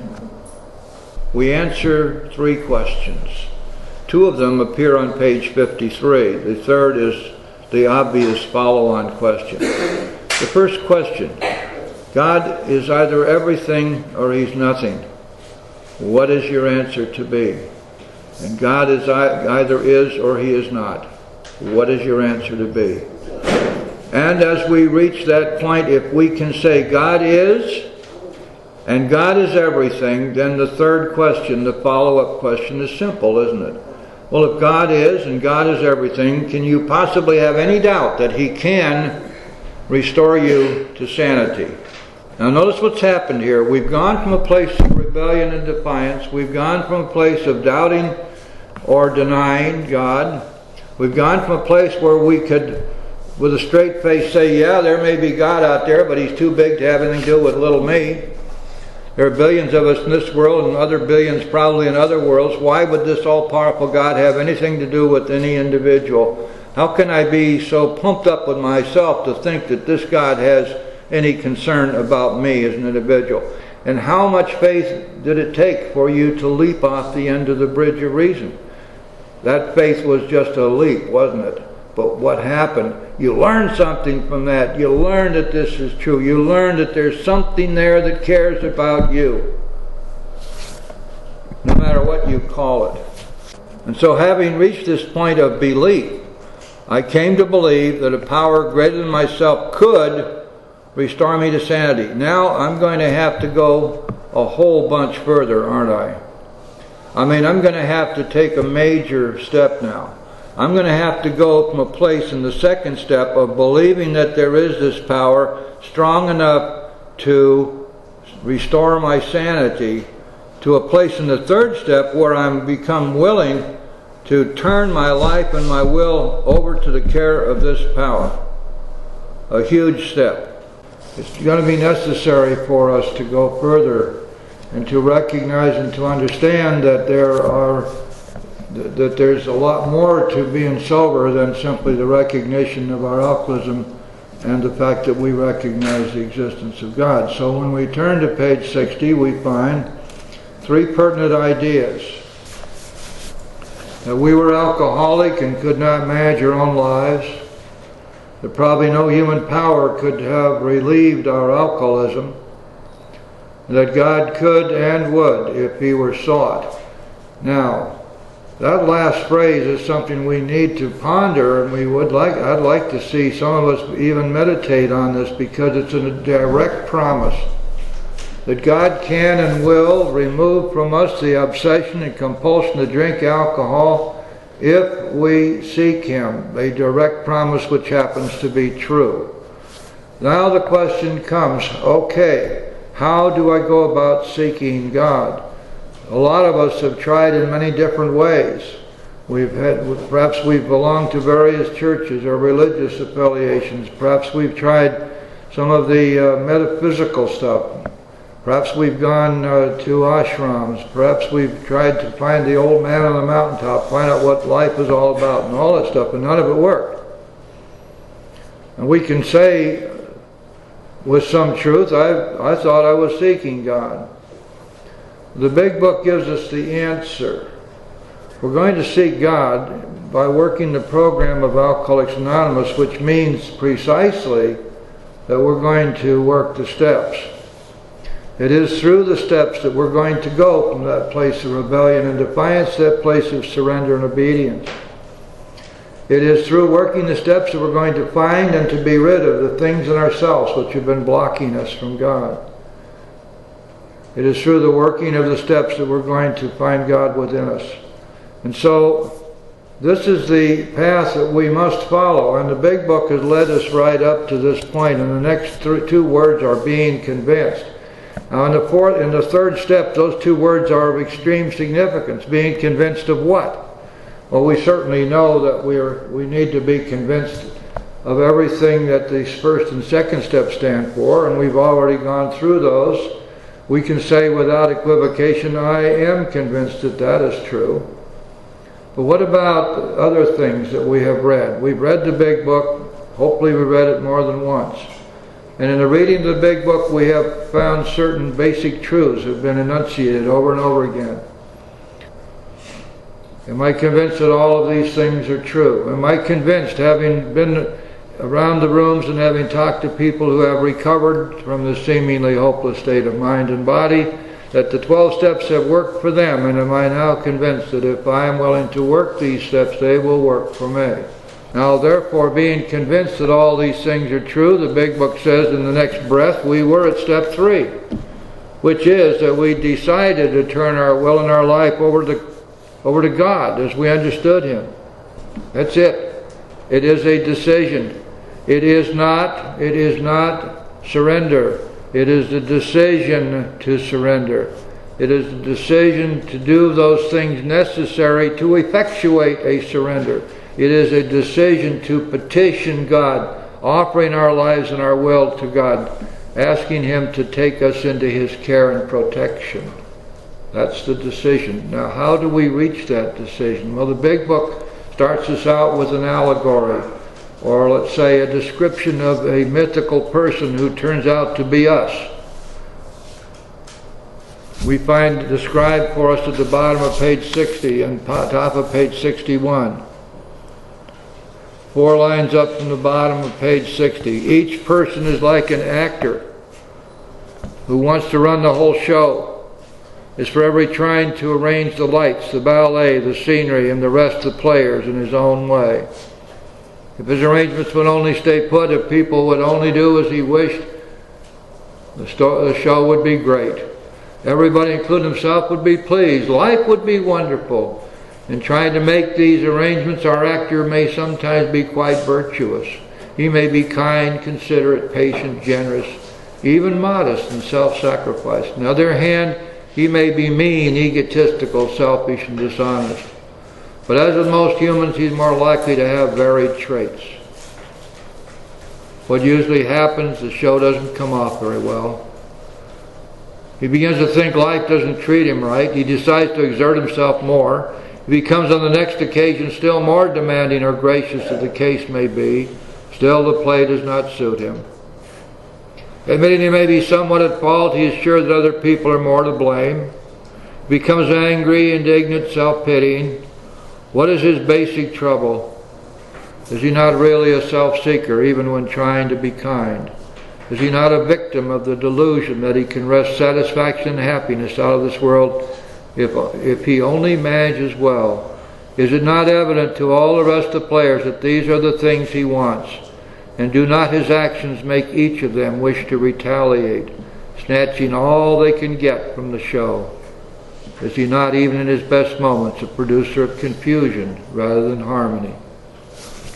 And it goes on to describe for us something which we do not want to face, but which must be faced and accepted if we are to complete the third step. And that is that we are responsible, that it is our selfishness and our self-centeredness which is responsible for our ills, for our failures, which is responsible for our lack of any spiritual development, which is responsible for us still being in spiritual kindergarten and emotional teenagers, many of us, which is responsible, in short, for all the failures of our lives.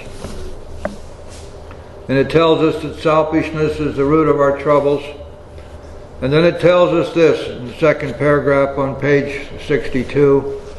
So our troubles, we think, are basically of our own making, that they arise out of ourselves, and the alcoholic is an extreme example of self-will run riot, though he usually doesn't think so.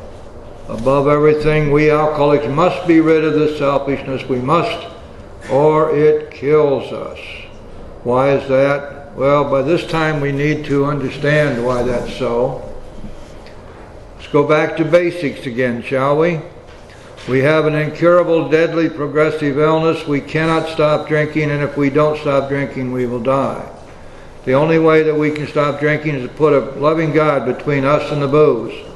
If we are continually filled with selfishness and self-centeredness, there is no room for God in our lives or in our thinking or in our soul. Therefore, if we do not rid ourselves of selfishness, there will be no grace, there will be no God, and there will be no recovery. That's why this selfishness will kill us. God makes that possible, makes it possible for us to be free of selfishness. And there often seems no way of entirely getting rid of self without His aid. Many of us had moral and philosophical convictions galore, but we could not live up to them, even though we would have liked to. Neither could we reduce our self-centeredness much by wishing or trying on our own power. We had to have God's help. Now the third step is described in the next 3 sentences. This is the how and why of it. First of all, we had to quit playing God. It didn't work. You see, what's happened here is that we've reached this point where by reading the book, by working the first 2 steps, by going to meetings, by being around people who've recovered, by praying, what we have come to understand is that our past failures, our spiritual bankruptcy, are a function of our own selfishness and self-centered way of living, that we have been trying in every way we could think of to play God. We were self-directed. We were making decisions based upon self, which have always led us into a place to be harmed. This is the way the big book puts it. Next, we decided that hereafter in this drama of life, God was going to be our director. He is the principal. We are His agents. He is the Father, and we are His children. So you see how naturally we have come to this decision. It cannot be forced upon us. If you're a sponsee, you dare not try to force your sponsee to make this decision. It has to come naturally. It has to come as a matter of God's grace. But we do our part leading up to that grace. And what our part is that we do the work we can do. We get to meetings. We pray. We read the big book. We talk to people in recovery. So we've received the gift of the first step, the gift of the second step. And now we receive the gift of the third step, this decision. Now, once we've made this decision, then how do we go about implementing this decision? At the top of page 63, we have a paragraph which tells us where we're going. It lays out for us all the way back here in the third step, the promises which we will be receiving when we get to the ninth step. Does not purport to tell us what's going to happen after we do the third step. Now, by the way, we have worked the third step once this decision is made. And so therefore, what we're looking at now is the implementation of the third step, and we start that out with a prayer. And the prayer is on page 63, and it is in 4 sentences, each one of which is extremely important in and of itself. God, I offer myself to Thee, to build with me and to do with me as Thou wilt. This is an offer. It has not yet been accepted. God will accept this offer in His time. We're saying, here I am, God, take me. But am I presently able to be taken? In most cases, no, because I'm still blocked from God by all my defects and all of my guilts and all of my insanities. Nevertheless, I've offered without reservation for God to take me into His care, to use me, to build with me, and to do with me as He wants. We have held nothing back. It was voiced, as the big book says, without reservation. At this point, we are forming a partnership with God. We are asking Him for something, but we are likewise committing ourselves to do something, which is to go forward with the rest of the steps. Now, we just got through looking to see how devastating self can be. And so now we ask God, relieve me of the bondage of self, that I may better do Thy will. This is our first acknowledgement in the big book of the reason that we are here. The reason we're here is not so that we can be healthy, wealthy, and wise and have a house on the bay and a 50-foot Matthews. Why we're here is to better do God's will. We are to take up the work that He ascribes to us. We're to carry His message. We are to be of maximum benefit to God and our fellows. That's why we're here. And when we're tied up in self, we cannot follow His will. Take away my difficulties. Well, we don't know what those are yet because we haven't done inventory, but we know that there's something dreadfully wrong. These difficulties, the third step prayer talks about, are our insanities, our defects of character, and our guilts. Take away my difficulties, that victory over them may bear witness to those I would help, of Thy power, Thy love, and Thy way of life. You see what's happened here? We're asking God to make examples of us so that we can be helpful to others, not of how great we are, but of how great He is. And then finally, may I do Thy will always. This is the first time we've seen this. We're going to find that repeated over and over again. Something that we do as we go through each day. Thy will, not mine, be done, God. What do You want me to do next, God? Please give me the power to carry it out. So you see that by this time, this great gift has been given and the decision has been made, and through our actions we have done those things necessary to implement that decision. So now we have the first, second, and third steps, and they've carried us this far. Now we know that there are so many things about us that need to be fixed, that need to be removed, that need to be changed. Knowing that we're blocked from God at this point, what do we do next? You see, it's led us directly up to the fourth step, hasn't it? We're going to take a moral inventory, searching, honest inventory. We're going to look at our past, and we're going to we're going to find out what it is that's wrong with us. What does the fourth step say? Made a searching and fearless moral inventory of ourselves. Now some people will say, oh, don't be in any hurry to work that. What's the Big Book say? Let's look at the top of page 64. It's pretty clear here, I think. Now, talking about the third step, though our decision, that's the third step decision, was a vital and crucial step, it could have little permanent effect unless, what is this, at once? Holy cow, at once? Followed by a strenuous effort to face and to be rid of the things in ourselves which have been blocking us? Why do we have to do that? Well, our liquor was but a symptom, so we had to get down to causes and conditions, didn't we? At once. The third step prayer, boom, fourth step. Now, the fourth step, let it be known, is not an autobiography. It is not the answer to 697 questions, which I happened to see the other day. I shared this with you. One of those questions was, have you ever been caught masturbating? Can you imagine?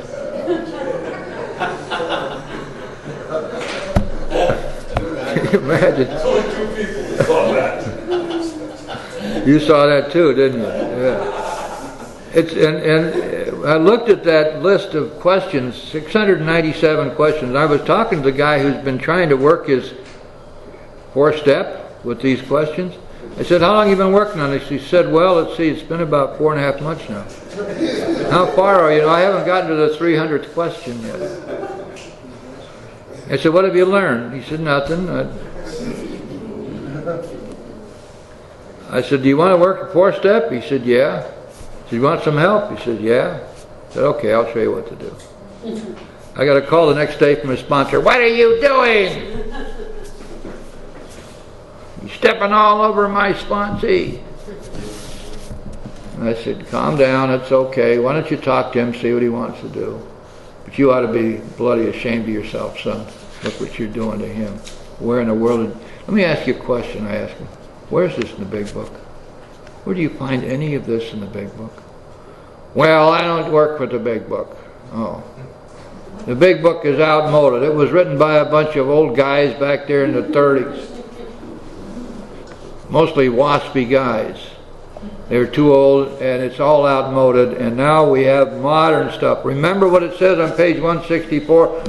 We have learned that we know but little, and more will be revealed to you and to us. And this has all been revealed to we who are modern. Some words like that. It wasn't quite that good. Anyway, I think his sponsee is probably going to work the fourth step the way it's set out in the Big Book. Here's the point, of course. The fourth step, first of all, we have to understand what it is. The fourth step is not an autobiography. It is a search for the truth about ourselves. It is not designed to indict us or to make us wrong or bad. It is to find out what it is that's happened and where we are today. What is it about ourselves that blocks us from God that we cannot change ourselves? Now you can forget all about 7 deadly sins. We don't deal with sin here. Besides, those sins have anything to do with defects. They have to do with sinful action. And we're not talking about that here. We're talking about defects of character. In order to find out what blocks us from God, we have to find out what our defects are and what our insanities are and what our guilts are. And those are the things which block us from God. And we have to do it right away. So as we look at the fourth step, we find that it is inspirationally designed to accomplish exactly that. And it will point out in widescreen, technicolor, stereophonic, and Dolby sound precisely what it is that's wrong with us. It's going to illuminate those twists of character, those deep, dark things about us which we have been denying and running from all of these years. And in principle, it is going to show us the 4 cardinal defects. That's my term, because I don't know what else to call them. Dishonesty, selfishness, resentment, and fear. If you look carefully at the directions for the fourth step in the Big Book, you will find that these are the 4 defects which are iterated and reiterated And then when you look at the 10th step, you will find that again in the 10th step, these same 4 defects are iterated and reiterated. And then in the 11th step, again, the same 4 defects: dishonesty, selfishness, resentment, and fear. And therefore, it is easy for us, by reading the complete Big Book and looking at all the steps, to recognize that these 4 defects of character are the ones which are clearly illuminated and dug out by us working our 4th step. And that we therefore learn how to find them, and in our 10th step we can find them on a daily basis as they crop up, and in our 11th step each night we get a chance to review the day and see what's happened in light of those defects. These are the defects which will kill us. These are the defects which block us from God. And each and every one of them is fear-driven. For example, we are not angry or resentful unless we are threatened by somebody or something. When we do our resentment list, we find fear lies behind every anger, every resentment. We're not dishonest unless we're afraid of the results of being honest. We're not selfish or self-centered unless we're afraid that if we do not direct our own lives that we won't get what we want and what we think we need, that life will be a shambles. Especially we're not going to get enough of entertainment and sex and fun and enjoyment and all the things that we claim to be entitled to. And so fear lies behind all these. Fear, we find as we do our 4th step, is our enemy. It's our only enemy. Fear is the devil himself, if we believe in the devil. If you want to really nail it down, the godfather of all of our defects of character is pride, and pride sends out fear as the hitman to kill us. And fear warps and perverts our natural instincts to a point where we have become literally insane. We become goofy. Though our decision was a vital and crucial step, and that means the decision of the 3rd step, to turn our life and our will over to the care of God, though our decision was a crucial step, it could have little permanent effect unless at once followed by a strenuous effort to face and to be rid of the things in ourselves which had been blocking us. The 2 words, at once, mean exactly what they say. We've done our 3rd step, we immediately commence our 4th step, at once.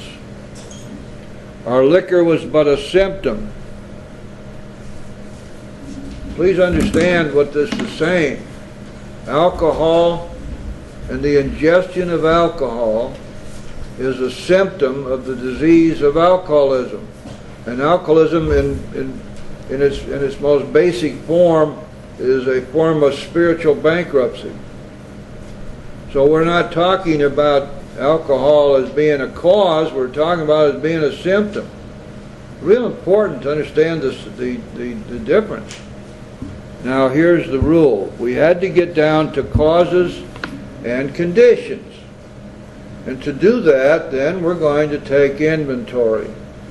Let's go to the 2nd paragraph on page 64.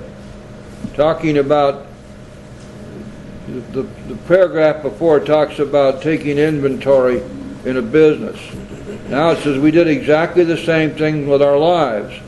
We took stock honestly. First, we searched out the flaws in our makeup which caused our failure.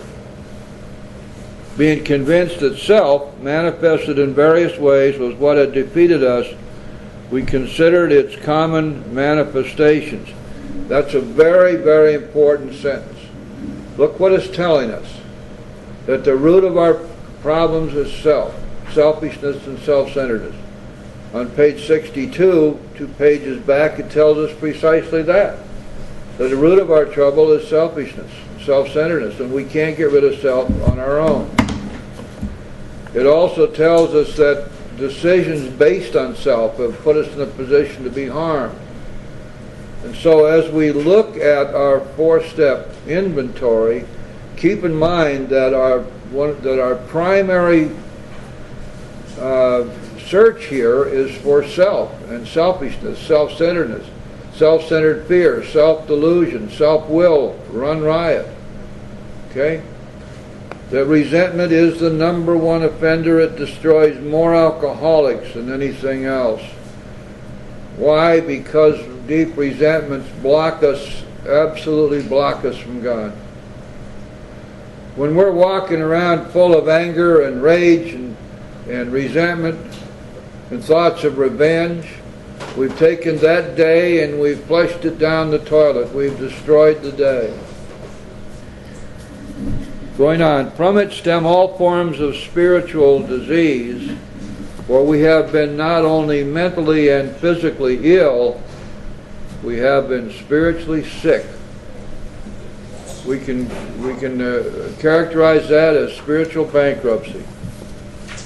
Now here's a little rule which sounds preposterous, and yet it's the absolute truth. When the spiritual malady is overcome, we straighten out mentally and physically. And when you've been around here for a while, and some of you have, you've seen such miracles of physical and mental recovery that many times it's beyond the power of the doctors and psychiatrists to explain it. They just don't know how that possibly could have happened. So therefore, in dealing with resentments, we set them on paper. This means now that our inventory is going to be a written one. Everything that we're going to do on the 4th step is in writing. We do not take inventory in our heads. Think about it. If you owned a shoe store, would you go in the back room and try to inventory your stock and trade in your head? And obviously not. If you start taking inventory about yourself in your head, you're going to find you're out there dancing with a clown before you realize it. And whatever it is you were supposed to be looking at in your head goes right by the boards. We got to get it out of our head and down on paper. And that's for the 4th step and the 10th step and the 11th step. There's a little ditty I made up and I love it. It goes very simply like this. The more you write, the better you feel. The more you write, the better you feel. You can expand on that all you want. Write it down. And as we go through our 4th step, we learn how to do that. So, in dealing with resentments, we set them on paper. We listed people, institutions, or principles with whom we were angry. We ask ourselves why we were angry. Let's talk about that. Institutions. IRS, police, church, college, IBM, the Elks, the Masons, and the Daughters of the American Revolution. Whatever it is, whatever institution you may have come in contact with that made you angry. Principles will be those things which you were taught, which you believed were basic to living your life, and it turned out that they were wrong and they led you astray, and you got in difficulty trying to follow other people's ideas of how you should live your life.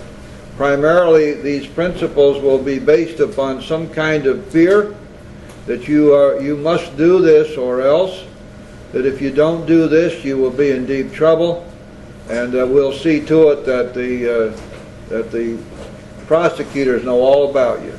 Now, they may be heavenly prosecutors or they may be earthly prosecutors, but nevertheless, you're going to be in deep trouble if you don't follow these principles that we, over here, have laid down for you. And all of us were subjected to much of that. And then when we find that that stuff doesn't work, we can sometimes become very, very angry about it. In most cases, we ask ourselves why we were angry.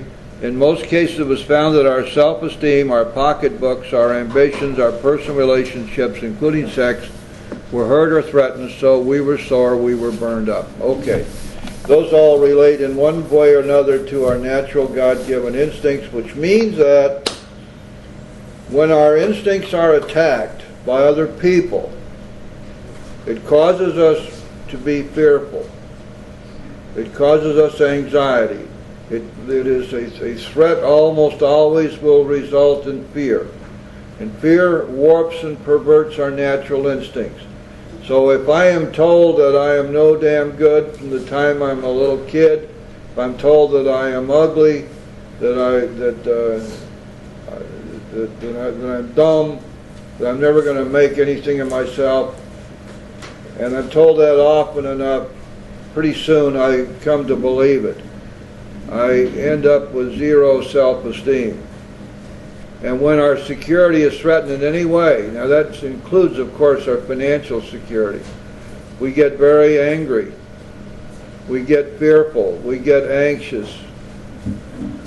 When our personal relationships are threatened, our personal relationships refer particularly to our instinct to be in the society of our fellows, to be accepted within our society, to be thought kindly of, to be admired, but mostly and most importantly to be accepted and not shunned and not pushed away and not rejected. Just think of the things that you've done to avoid rejection by your peers, the things that we do to somehow or another try to fit in. And you hear around the rooms that little phrase, I don't know where it came from, but whatever it is, we all seem to pretty much agree, that I never felt a part of. Well, not feeling a part of means that I have felt rejected. We need to say, I felt rejected, because that's exactly what's happened to us. And that's very painful. And of course, the interference with our sex relations, again, that's an interference with a natural instinct, the instinct for sex, which is very powerful. And if you want to test its power, just think back. How many times did you have to convince yourself to get sexually aroused when you had the opportunity? It just happens, doesn't it? Because it's instinctual, and it operates below the level of conscious thought. So when we see that, we begin to understand what these defects of character really are. They are these natural instincts which have been warped and perverted and twisted out of shape by fear. So the first thing we're going to do then is we're going to be looking at our resentments. Now, there are 4 parts to the 4th step. 4 parts. The first part is our resentment list. The second part is the list of our own wrongs and the harm we've done others. The third part is our fears list.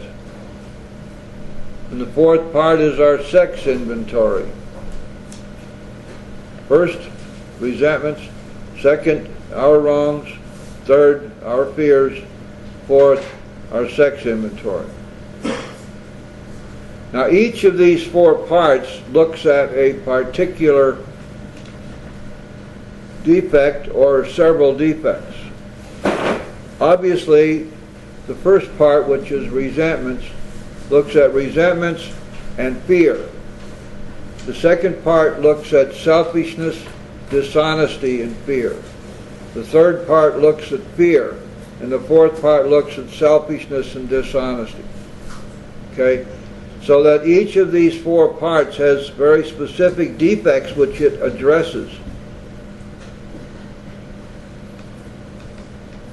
There are a couple of other things that come out of a proper 5th step. 4th step. Let's examine what they are. These 5 things will result from doing a proper 4th step. First, we will lose our resentments. They will be gone. The resentments we carried in here with us will be gone, because in our 4th step and our 5th step we have the complete spiritual answer to resentments. We're going to pray for the people who harmed us, and we're going to ask God to make us willing to forgive. And by the time we finish our 4th step, the resentments will be gone. Second, we're going to commence to lose our fears. In our 4th step, our fears begin to fall from us. We begin to lose our fears. Third, we're going to have an ideal for our future sex life. That is, we're going to have an ideal for how we wish to conduct ourselves in our relationships. And by extension, that goes not only to our sex relations, but to our relationships with all people. Fourth, we're going to have a list of all the people we've harmed. You may not realize it, but within the 4th step, we complete our 8-step list, with the exception of maybe 1 or 2 people that the 4th step doesn't dig out for us. But our basic 8-step list is done in the 4th step. Not only is the 8-step list done, but we have become willing and ready to make amends in our 4th step. So the basic aspects of the 8th step are already done in the 4th step. And number 5, we're going to have a list of our defects of character. We're going to have especially the 4 cardinal defects: dishonesty, selfishness, resentment, and fear. They're going to all show up like a big neon signs in stereophonic, widescreen, Technicolor, and Dolby. There'll be no doubt that they're right there in front of us. And so we're going to have that list of our defects, which we're going to carry with us into our 5th step. And it is in our 5th step that we're going to be admitting these defects and talking about the failures in our lives which led to these defects. They're killers because they block us from God. And without God in our lives, we don't make it. Let's always remember, when you're working with your sponsees, keep going back to basics with them so that they understand what in the heck we're doing here. Many resentments your sponsees will have carried with them all of their lives. Some of these resentments are so well hidden that they're barely recognizable. Many times the resentments only surface as a matter of deja vu, sometimes only in sporadic moments. Maybe there will be years between them surfacing. I like to think of resentments as a whole gang of termites which are chewing away at the foundations of my house. And they're down there buried in the wood, the subconscious. And I don't even know they're there until the floors start to collapse. Now, termites being the way they are, if we don't get them all out, they're going to go find themselves another queen and start over again. So we can very easily end up having another gang of termites very quickly. It's the same thing if you were to go to your physician who's about to operate on you for cancer of the stomach and say to him, "It's okay, doc, I'd like for you, it doesn't matter if you leave a little bit in there." Well, we can no more leave resentments than we can leave cancer, because resentments are cancerous. They eat us alive. This means then that we're going to have to find a way to identify all of those resentments which even appear to have disappeared. You see, your sponsee will most likely tell you, "I don't resent anybody. I don't have any resentments. I know that all of these things that people did to me were my own fault. But nevertheless, look at what you did to her. And no wonder she treated you that way. Therefore, you must not resent her." Oh, okay. Well, then I guess I don't resent her. Balderdash. We don't wish away resentments. They don't get talked out of resentments. We don't get rationalized out of resentments. We can hide them. We can be self-delusionary about them. We can rationalize them. We can excuse them. We can do everything we want to do to them. But it's just like a preposition. Resentments are like anything a rabbit can do to a hill, and you can't figure out every way that rabbit has to get into that hill. I don't care how smart a psychiatrist you got. And so we're going to have to go the other way. We're going to have to dig them out. We're going to find out what they are and why we have them. That why is so important, because it's always going to boil down to what they did to us or around us, which caused us to be fearful, to be angry, and thus to develop a resentment. Now, to do that, we need to review our entire lives. We cannot depend upon our memories in the sense of whom do you resent right now? Well, let's see. Tom and Dick and Harry and Alice and a couple of other women I can't remember the names of. Also the Catholic Church, the cops, the IRS, and the Marine Corps. That's all you resent? Yeah, that's it. I don't have any other resentments. What about Mama? What about Daddy? What about Uncle Tom? What about Grandpa and Grandma? What about aunts and uncles, brothers and sisters, nieces, nephews, teachers, employers, girlfriends, boyfriends, wives, children, judges, jailers? What about the insurance man? What about your stockbroker? Tell me that you don't have resentments toward any of them. Well, maybe, but, well, let's find out. The way we're going to find out, we're going to go back and we're going to list all the people who have been important in our lives, all the way back as far as we can remember, starting with our families. Now you see why we're going to do this for two reasons. First of all, by doing that, we're not going to miss anybody. And secondly, because we're just starting our 4-step, and this is a good technique to remember with your sponsees, this will help them to jog their memory, because there's a process of association that goes on here. And the more they write down about people in their lives, the more people will pop into their memory. Not only that, but now events and circumstances begin to pop in. All sorts of things begin to come into memory that were not there, or were hidden. And so we really begin the process of memory rehabilitation by doing this. Once we have the names of everybody down, obviously, well, it would be a rare case where we have resentment toward everybody on that list. So we're going to find out what they did to us. To do that, we have to ask ourselves certain questions about every person on that list. We ask ourselves, did this person anger me at some time in the past? Did this person harm me in any way?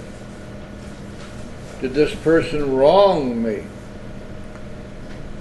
And here's a good one. Did this person threaten me in some way? And then there's a fifth question that we use because it will ferret out the resentments that we don't want to remember, we don't want to own up to. There's a very interesting twist of mind that goes along here, and as a sponsor you should know that this will kick in with a lot of your people. They have been hurt and hurt badly and have developed anger and resentment toward people upon whom they depended.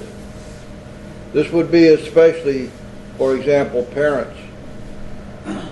Now, it's very, very difficult on the one hand to recognize the faults and the harm that's been done by a parent upon whom we depend. And we don't, and it's even worse to try to have to admit it to somebody, because we're saying, well, why in the world did I permit this to happen? Well, you did, you had to, you were dependent upon that person. We cannot, it's very difficult for us to think badly about someone upon whom we depend. How many times are you going to be talking to somebody who has been beaten around the head and shoulders by a spouse or significant other, who will come right back and say, but I love him. Well, hoo-ha. There are things that are going on here that we got to recognize. And love is not enough. I love my parents. Yes. What did your dad do to you that caused you to be angry, if anything? Well, let's see, he beat me, he didn't take care of me, he didn't play ball with me, he didn't bring home enough money for us to eat, he told me I was stupid and ugly. Oh. And so those things that he did to you, what we're going to do now, because you don't want to recognize the resentment, what we're going to do is we're going to go over here on our resentment list, going to write down the things he did to you. And out of that writing will come the realization on your part that yes, indeed, there's a deep-seated resentment there. Now, another thing you want to be sure you emphasize with your sponsees, this 4-step resentment list is not intended as an indictment of anybody.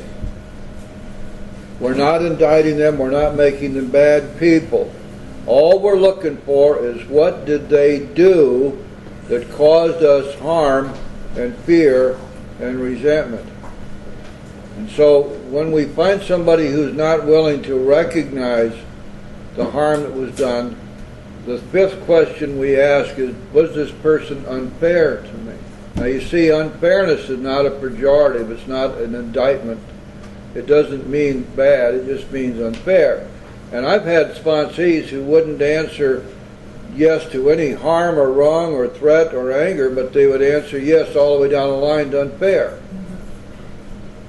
Well, now, think about it for a second. When somebody treats you unfairly, isn't it usual in your experience that this would anger you in a way? That would discomfort you at least in some way. So when we write about what was unfair, then we find out that it was truly harmful. We just didn't want to admit it. We did not want to say that anybody was wrong or bad. Somebody's gotten to us ahead of time and told us we can't do that. And we've accepted that as being true. So now by this time we know exactly what we're going to write about. Now this brings us down to something else, and I want you to remember this, burn it into your forehead. There is no 4th column or 5th column in the resentment list. In spite of the fact that there are all these forms out there floating around from people who pretend that they have taken these directly from the Big Book. But they have not. They've added their own predilections, their own view of how it ought to be. They have failed to recognize one of the most important facts about this resentment list. It is designed specifically for us to uncover the wrongs that others have done us. These steps, these parts of the 4-step require a narrative description. Let's look at this on page 67. We resolutely looked at our own mistakes. Now there are 4 questions here. They're headed up by the word where. It doesn't say, were they? Or did I? Or was I? It says, where had I been selfish? Where had I been dishonest? Where had I been self-seeking? Where had I been frightened? The word where means that we must have a narrative description of where we did this, what we did. What did we do that was selfish? What did we do that was dishonest? What did we do that was self-seeking? What did we do that was frightened? So here's what we do. We go over here. The first person on our resentment list way over here is Dad. Now we're going to move Dad over here. Now we've already gotten rid of our resentments of Dad. They're gone because we prayed for him and we asked God to make us willing to forgive what he did to us. We don't hate him anymore. Now it's time when we can look at Dad. What did I do? All right, with respect to Dad, in my relationship with him, where had I been selfish? I need to write down my selfishness and the instances of selfishness. I need to write down my actions and my motivations and my attitudes. When we finish that, with respect to Dad, my relationship with Dad, where had I been dishonest? We finish that. Where had I been self-seeking? And where had I been frightened? Now we go down a little bit further. In my relationship with my dad, where was I to blame? We got 5 questions we're going to answer about each person on that resentment list. Separate and apart from the resentment list. Got it? Now what have we got? We have identified our resentments in our first list. Now we are identifying dishonesty, selfishness, and fear. This means that by the time we finish the second part of the 4-step, we're well along the way to discovering the 4 cardinal defects: selfishness, resentment, dishonesty, and fear. In examining what we've done, which has been harmful to others, we have begun to compile our 8-step list.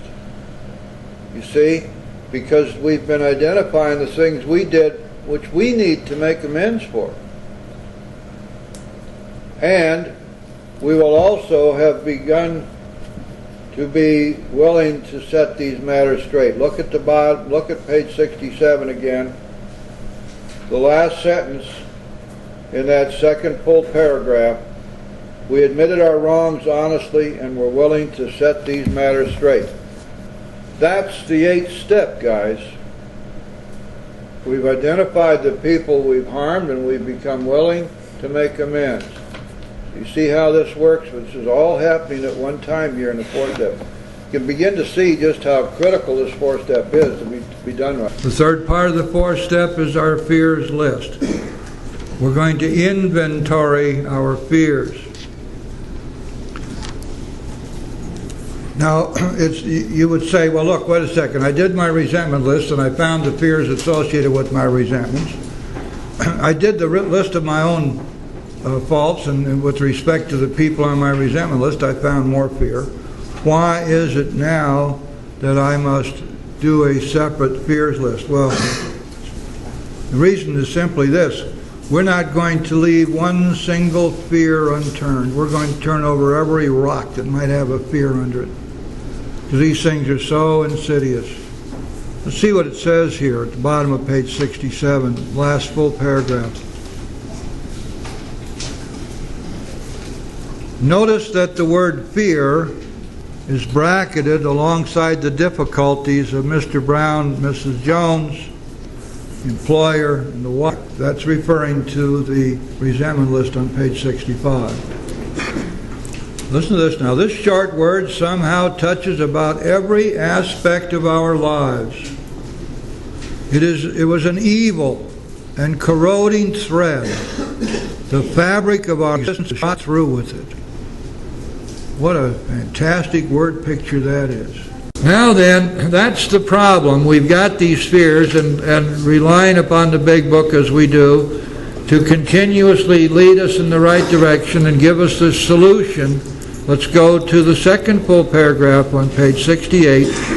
And these 2 paragraphs I commend to you as being 2 of the most beautiful and powerful and important paragraphs in the whole Big Book, because only tangentially do they refer to fear.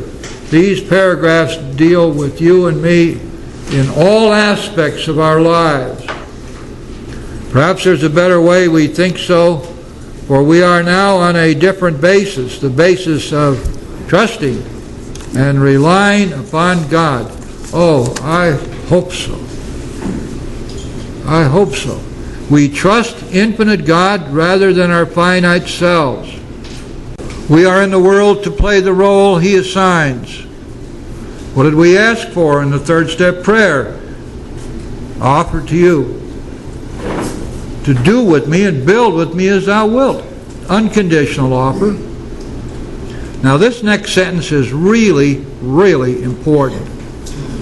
Just to the extent that we do as we think He would have us, and humbly rely on Him, does He enable us to match calamity with serenity. We never apologize to anyone for depending upon our Creator. I feel sorry for those in the rooms who do. We can laugh at those who think spirituality the way of weakness. Paradoxically, it is the way of strength. The verdict of the ages is that faith means courage. All men of faith have courage. They trust their God. By the way, this program is not a program for sissies. If we don't have the courage to face ourselves, we can't make it. We never apologize for God. Now we go right back to the third step prayer again. Excuse me? Instead, we never apologize for God. Listen to this now. Instead, we let Him demonstrate through us what He can do. That's what we ask God to do for us in the third step. Pray.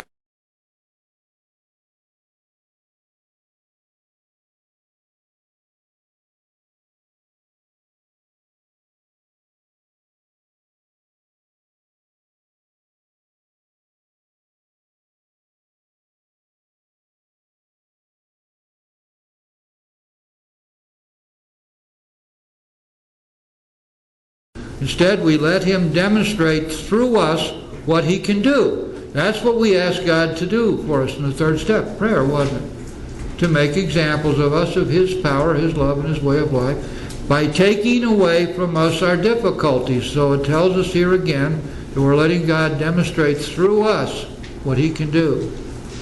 Now here's the solution to our fears.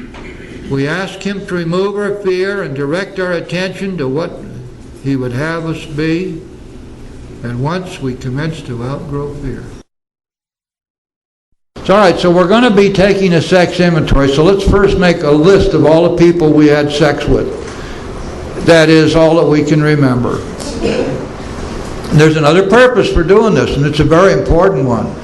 Many of our relationships had the potential, at least, for severe damage to the other person, due to our dishonesty and our selfishness and other things that we may have done. And so in doing this sex inventory, part of our purpose here is to find out if we have caused harm to any of these folks, because they're going to go on our 8-step list. And so we're looking closely here to see what we may have done which harmed someone else. We look to see if it would be harmful to us. These are the questions which we're going to ask ourselves and answer in writing about each of the people on our list of sex partners. We reviewed our conduct over the years past. Now these first 3 questions are to be answered in a long form. This is a prose answer. It's not yes or no. Let's just take a for instance. Suppose that on my list I had someone named Hortense. In my relationship with Hortense, where had I been selfish? You notice the use of the word where. It does not ask me, was I selfish? It asks me, where was I selfish? Which means that I must write a narrative answer describing my selfishness and my self-centeredness. The next question, in my relationship with Hortense, where was I dishonest? Again, requires a narrative answer. And then finally, where was I inconsiderate? The next question is, whom had I hurt? And that question really goes to this: did I hurt Hortense? And so this is where we apply the rule. If what I did to Hortense, if that were done to me and it would hurt me, then I must assume that I hurt her. Now, in my relationship with Hortense, did I unjustifiably arouse jealousy, suspicion, or bitterness? Those questions can be answered yes or no. I think it's very good form, however. Let's say that I answer yes, I unjustifiably aroused jealousy in Hortense. It would be very good form for me to write down what I did and what my motives were. And because you see, when I unjustifiably arouse jealousy in somebody, I'm doing them great harm. The Big Book says that jealousy is the most terrible human emotion. And jealousy is the direct product of overwhelming fear of loss, fear of the loss of something or someone upon whom we depend. It's a very, very powerful negative emotion. Next question, where was I at fault? Now, this question seems like it ought to be already have been answered, but not so. Because when I look at my faults, one of the things I'm going to be looking at very closely is see what in the world did I get in this relationship for in the first place? What was I looking for? What did I want? What were the needs that were being fulfilled for me? And then what should I have done instead? Now this last question is very, very important, guys, because you see what it's going to do is lead inevitably to what we must next do, which is to craft an ideal for how we wish to conduct ourselves in the future, an ideal for our future relationship life. We'll talk about that in just a second. We got this all down on paper and looked at it. In this way, we tried to shape a sane and sound ideal for our future sex life. In this way, we tried to shape a sane and sound ideal for our future sex life. Well, now this does not mean the ideal partner. So many people look at this and when they start writing, they say, well, he's got to be handsome and strong and sensitive and kind and caring and rich in capital letters, you know, and vulnerable. But this is not, it has nothing to do with him or with her. It has to do with you and me. This is an ideal which we are to, with God's help, write down and say, this is how I wish to conduct myself in the future in my relationships, especially my sex relationships, but by no means limited to them, because this ideal is going to be our ideal for how we will treat all people. Now what's happened here, you see, is that by doing our inventory, we found out what didn't work. We found out what was wrong with us. We found out in our selfishness and our dishonesty. We found out what rotten, stinking motives we had, how bad our attitudes were. We found out about our prejudices. We found out about our uncontrollable sex urges. We found out what it means when people talk about the imperious urge. We found out, in short, what has happened to our sex instinct as it has been warped and perverted by fear, so that it no longer works for us and for the good of the human race, but works against us and against everybody who comes in contact with us, because it is no longer what God gave us. It no longer resembles what God gave us. It is craziness. It is insanity. And it is based on selfishness and dishonesty. And this is the way we have rationalized our lives, and we have rationalized that we're entitled to do this, that this is that somehow or another this is all okay. Look at modern literature, look at modern movies, look at modern television. Just listen around the locker room, and it all comes together. Whatever works, whatever you can get away with goes. We are so unkind to each other. We are so unthinking. We are so selfish and so dishonest. And you see, the people out there who are not dealing with a disease which wants to kill them can probably get away with this stuff, at least in part, but we can't. We cannot abide these terrible defects of character, and we cannot abide the guilt which has been occasioned by our actions, because these things block us from God. Go back to the basics. You want to recover, you're going to have God's help. You want God's help, get rid of the stuff that blocks you from Him. Simple. Simple. There's nothing complicated about any of this stuff. It's a mechanical process. What the Big Book says, when we get up to 10 steps, it's automatic. It's automatic.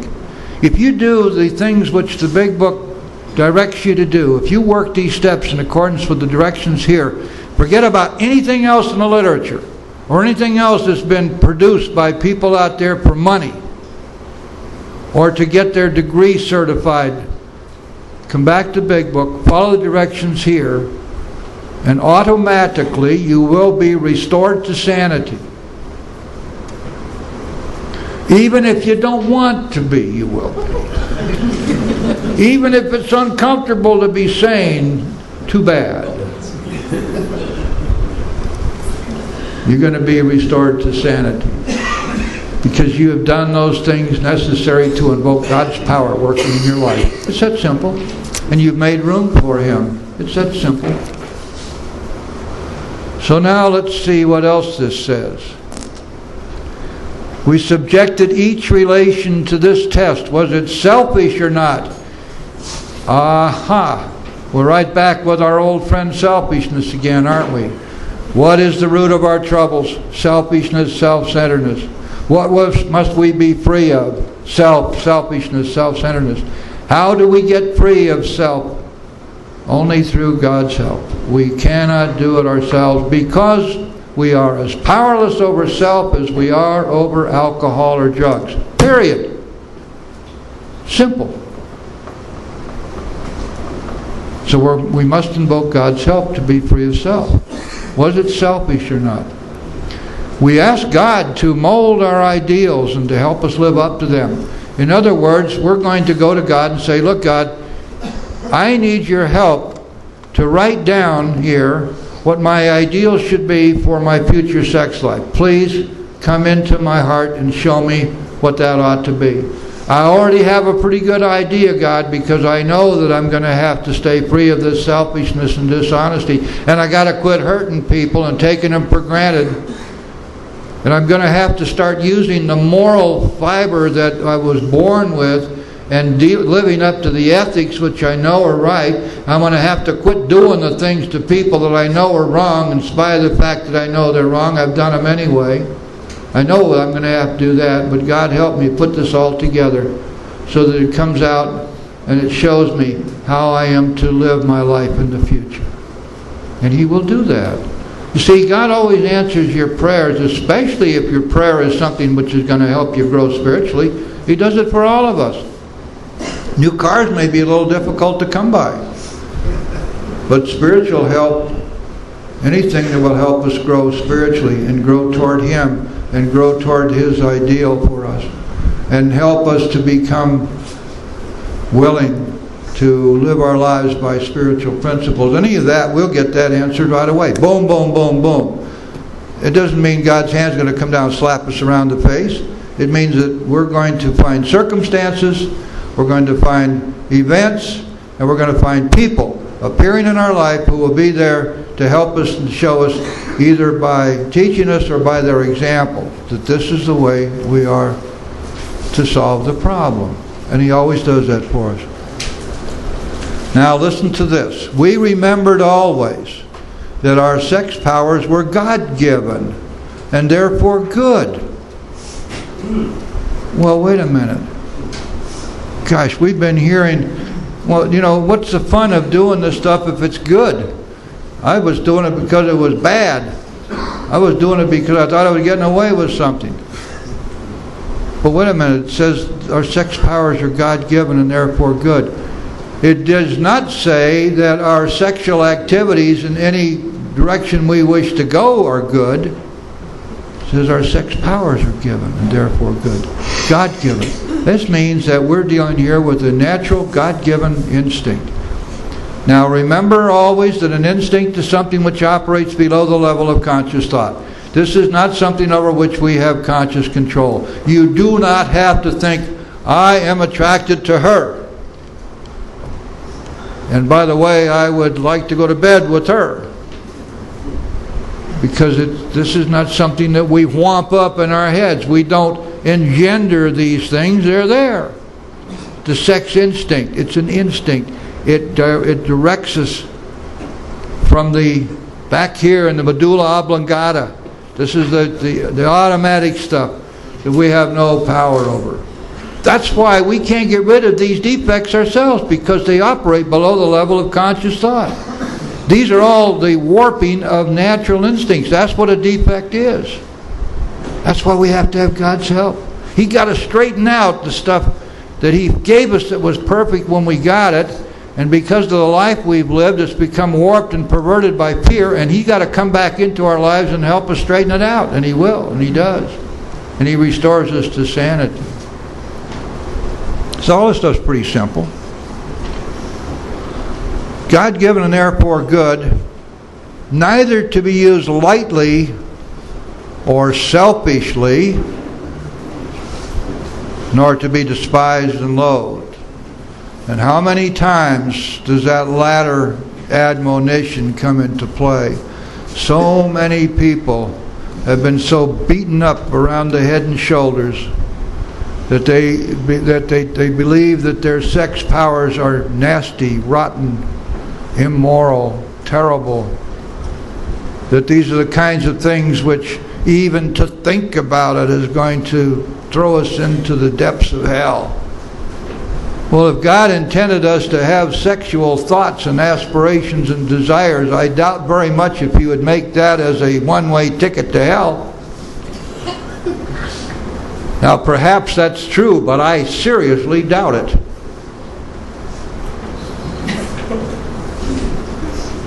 And so, but many people are scared to death of sex. How many times do you talk to, especially you gals who do a lot of sponsoring of women? I'm going to be celibate the rest of my life. And you say to yourself, you're a wise sponge, and say, sure, okay. Oh, yeah, sure, okay. But tell me, Mary Jane Lou, why?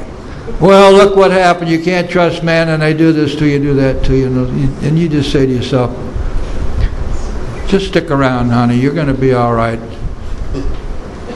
Let God have it. But for God's sakes, don't say to her, you can't have a relationship for a year. Why? Where did that ever come from?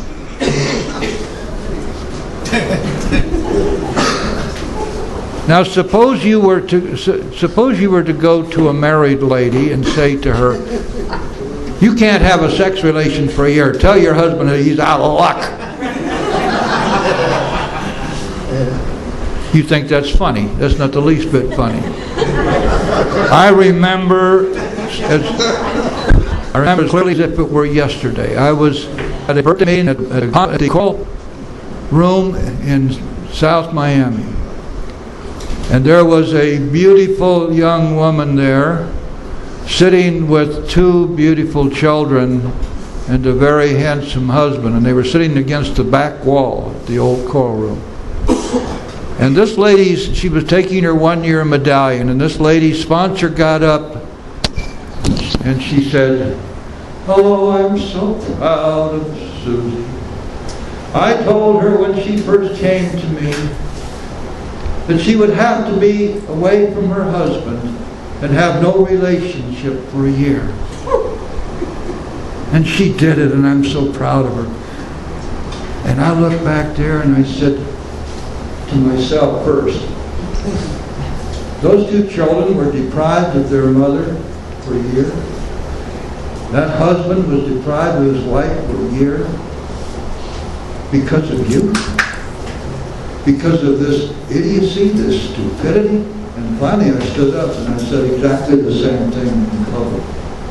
And the lady was very happy about it, as you can imagine. And she reminded me that in that wonderful book called Living Sober, that's what it says.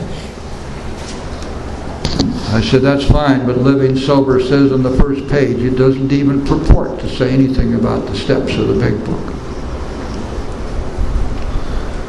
Why do you suppose we have a chapter called The Family Afterwards? Why do you suppose we have a chapter to wives? Why do you suppose that the Big Book is always in every way consistent about this one thing? It is up to God. It is not up to my sponsor or my friends. It is up to God. I am turning in all things to the Father of light. I am going to trust Him in all things. And if God decides that there is a lady who belongs in my life, and I have been sober 4 months, and she has been sober 3 months, and He puts us together, and I have prayed about it, and she's prayed about it, and we've meditated about it, and it finally becomes absolutely clear that this is meant to be. Who are we to say, God, you have just made a terrible mistake, son?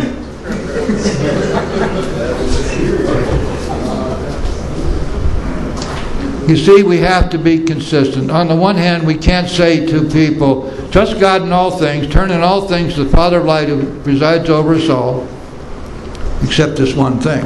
You can't have a relationship for a year. And not only that, but you can't make a major decision in a year. Even if your company wants to send you to 2-2 and give you a 75% raise and pay all your moving expenses and tells you if you don't go, you're going to get fired, you still can't do it because that's a major decision.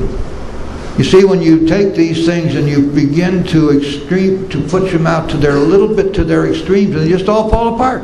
It's like any other thing that human beings come up with. That's why we don't have human solutions here. These are spiritual solutions. You take any human idea and you carry it out to its extreme, and it always falls apart. Always. It is the spiritual solutions which are eternal and immutable and never fail. That's why we have them in this book, and that's why they work. Going to the next paragraph. Whatever our ideal turns out to be, we must be willing to grow toward it. We must be willing to make amends where we've done harm, provided we do not bring about still more harm in so doing. Notice that the willingness to make amends, the willingness of the 8th step, is accomplished right here in the 4th step. In other words, listen to this now, here's the key. In other words, we treat sex as we would any other problem. This is not standing alone. This is not something which we're going to apply treatment center psychobabble to. This is not something we're going to apply the predilections and prejudices of our sponsor to. This is not something we're going to seek the answers to in a little book called Living Sober. This is something which we are going to turn to God with. What's it say in the next sentence? In meditation, we ask God what we should do about each specific matter. Period.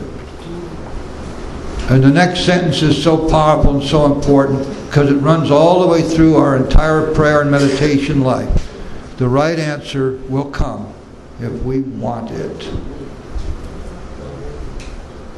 Which means, quite simply, if I have decided that Mary Sue Luann, whatever her name is that she's God-given, that God wants this absolutely, and I'm going to have it come hell or high water, which hell is probably right around the corner when I do this. I'm going to convince myself that this is God's will for me, and I'm going to go to my sponsor and I'm going to say, I know this is God's will for me. And my sponsor says, well, you better meditate about it, hadn't you? And so now I'm meditating. You can see me meditating. But I'm not going to accept any answer except the one I want. God better say, oh yeah, my boy. That's my will for you. Go get it, man. This is really... I don't get that answer, I reject it. I might even try several times to see if the answer comes up different next. Oh, man. Did I say something about us really being saner than anybody else out there? Maybe I better take that back. No, I still believe that. And it's because we have this, guys, it's because we get to do this, because we are taught and instructed to do it, and because when we do it, it works, and because when it works, we get faith, and then we say, God, I trust you, I'm going to turn to you and ask you what you want me to do. And when we're meditating, the key to meditation is to be willing to accept the answer no matter what it may be. Down at the bottom of the page, God alone can judge our sex situation. Wow, how important is that? You know, around here, there are always a certain number of vultures who are making decisions and making judgments about everybody else. And they especially circle and peck at the weak members of the herd, you know. The ones that make themselves vulnerable or falter. You find them circling. It's too bad. If you're a sponsor, you try your best to protect your little pigeons from this. But there are some people who are able to stick around here for a while doing unspeakable things. But keep in mind that alcoholism is a self-cleaning oven. Sooner or later, they're gone. But making judgments about other people, where in the hell did we get the idea that we have a right to do that? We don't judge anyone else's sex situation. Counsel with others, it says, is often desirable, but we let God be the final judge, period. Now, there are all kinds of and shapes and forms of sexuality floating around, some of which we may not agree with. Maybe we've got religious convictions. Tough. That's just tough. That has every place in the church and no place in here. Remember what they said back in the American Revolution, when those guys were signing the Declaration of Independence? So we must all hang together, or assuredly we will all hang separately. The unity of our fellowship is the foundation stone of our own personal recovery, and without it we perish. We do not make judgments. Whatever your private judgment may be, that's fine, and anything which is private with you and is not expressed or bandied about is fine. We all get to have that. That is never taken away from us. But we do not express nor act upon these judgments because we have no right to do so. We realize that some people are as fanatical about sex as others are loose. We avoid hysterical thinking or advice. This paragraph is really, really, really interesting and very important, and I want to tell you that it's going to carry forward to our 11th step. What we learn here is what we will carry forward into our 11th step. Let's see what it is. We have our ideal for how we wish to live our future sex life. Suppose we fall short of the chosen ideal and stumble. Does this mean we're going to get drunk? Some people tell us so, but this is only a half-truth. It depends on us and on our motives. Aha! Motives is raising its ugly head right here, isn't it? And we're going to hear more and more and more about motive as we go. When you start taking a PhD in recovery up around the 11th step, motive is going to be very important. Because we're going to find out that we can do the right thing for the wrong motive and be just as wrong as if we did the wrong thing. And so we're going to be watching our motives all the way through. Now here's the rule. If we are sorry for what we have done and have the honest desire to let God take us to better things, we believe we will be forgiven and will have learned our lesson. Notice the two parts of that. That we're sincerely sorry for what we've done, but even more important, that we're willing to let God take us on to better things, to correct the problem. In other words, our surrender is complete enough now that we're saying, God, I know I did wrong here. Please show me how to do better. If we are not sorry and our conduct continues to harm others, we are quite sure to drink. And this goes for the people around these rooms who deliberately and consistently are harming other people with their words, with their gossip, with the things they do that are mean, rotten, and nasty. They're quite sure to drink. You may think, they may think they're impervious, they are not. And we don't buy into that stuff. You want to stop anybody, you want to stop gossip, stop listening to it. We are not theorizing. These are facts out of our experience. Now let's take a look quickly on page 86. Turn your books to page 86. I want to show you how this comes in.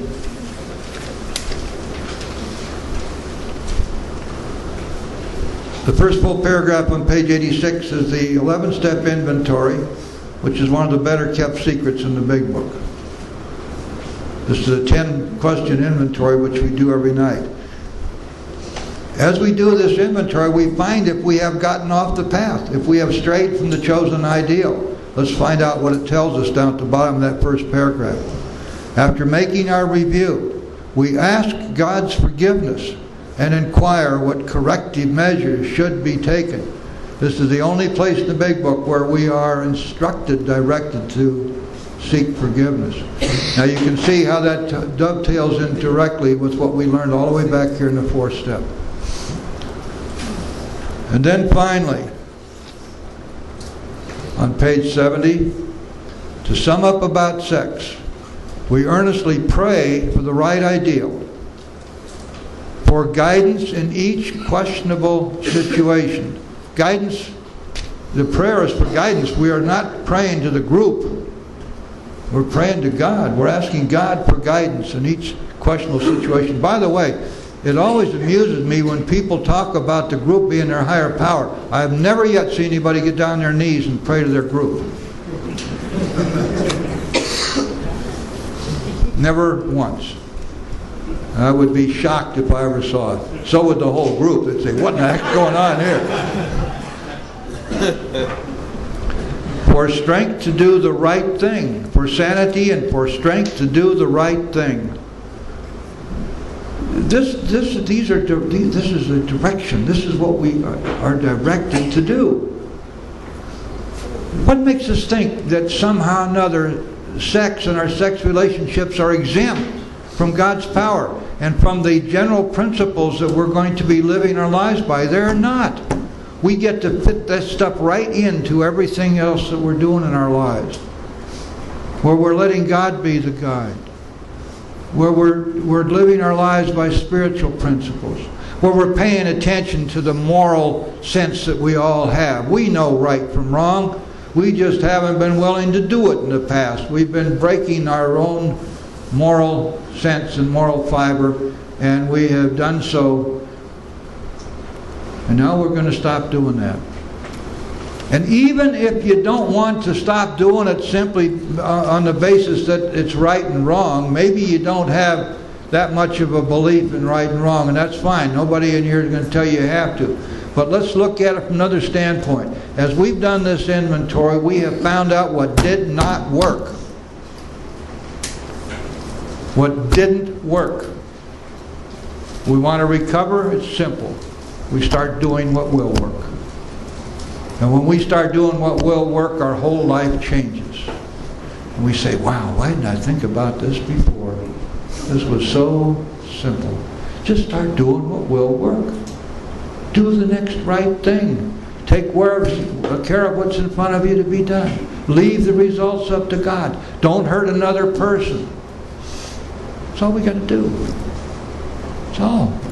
Do the next right thing. Do what's in front of us to be done. Don't hurt anybody. Most importantly, leave the results up to God. If sex is very troublesome, we throw ourselves the harder into helping others. Why? How could that work? It's simple. Didn't we just find out that the basis of our sex problems is self and selfishness and self-centeredness? And what happens when we start working with others? We get out of self, don't we? And when we get out of self, there's room for God to come in. The perfect definition of insanity is being buried in our own heads. We think of their needs and work for them. This takes us out of ourselves. It quiets the imperious urge, when to yield would mean heartache. Remember in the 7th chapter it tells us nothing will so much ensure against the next drink as intensive work with other alcoholics. Because it is in doing that that we get out of self. Remember what Bill said. He said if he failed to enlarge and perfect his spiritual life through work and self-sacrifice for others, he could not survive the certain low spots ahead and he would drink again. So it all comes back to this. Take what you've been given and give it away. Take what you've been given and give it away, and give it away, and give it away, and never ask for anything in return. And what you will receive is something far greater and more valuable than you have ever had before and could ever get any other way. You want that wonderful life that was always dangling out there like a carrot in front of you. Take what you've been given, take God's grace and give it to others, and you will find that, and it will be yours. I don't know of any other way to get it. I'm pretty sure there isn't any other way. 4 lines up. We have listed the people who have hurt by our conduct and are willing to straighten out the past if we can. That's our 8-step list. Go to the top of page 71. We hope you are convinced now that God can remove whatever self-will has blocked you off from Him. If you have already made a decision and an inventory of your grosser handicaps, you've made a good beginning. So when we come out of the 4th step, we have our 8-step list, and we have a list of our defects of character. And these we carry forward into our 5th step.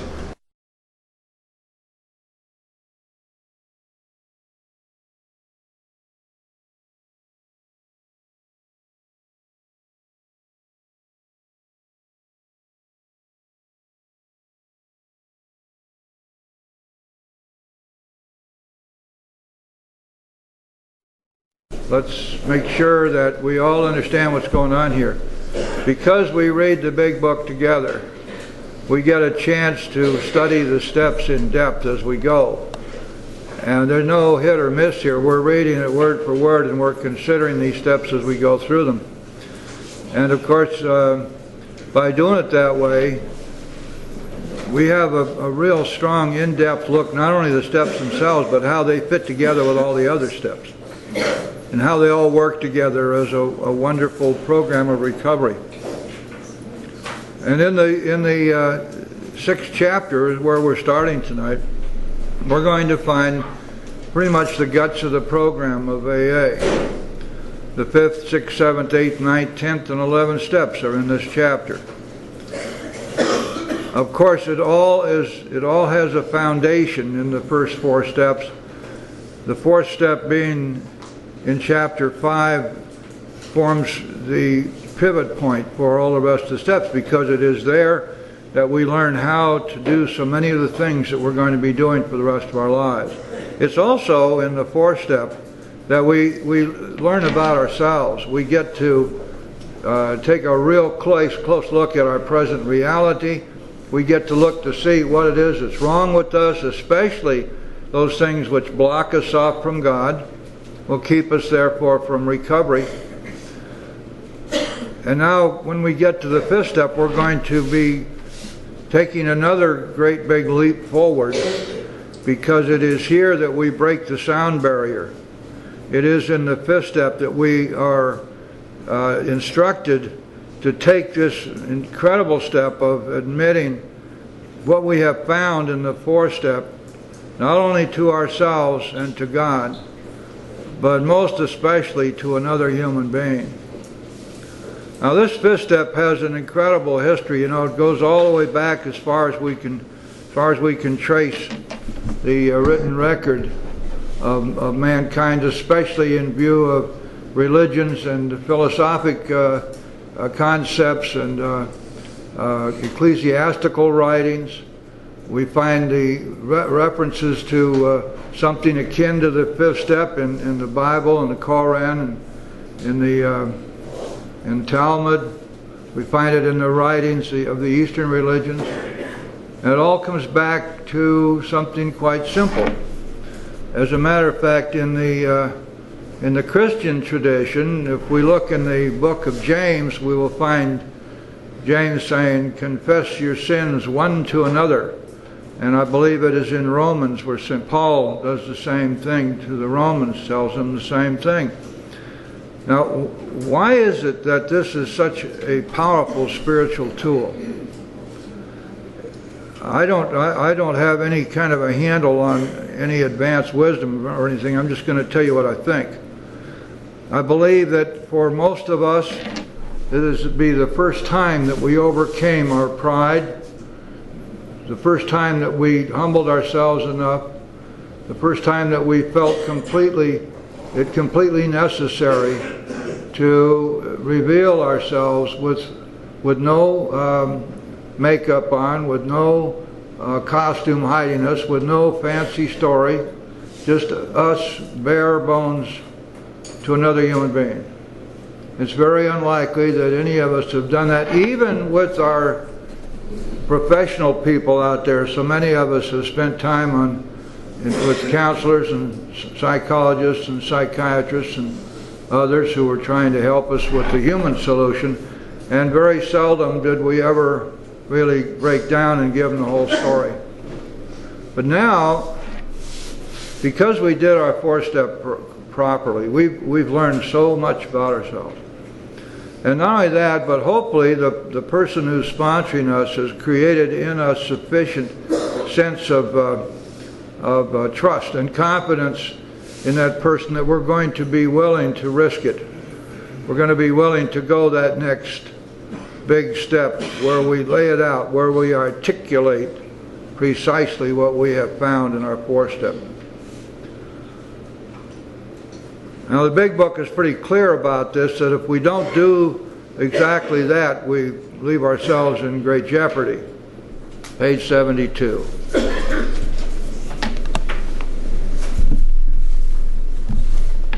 Having made our personal inventory, what shall we do about it?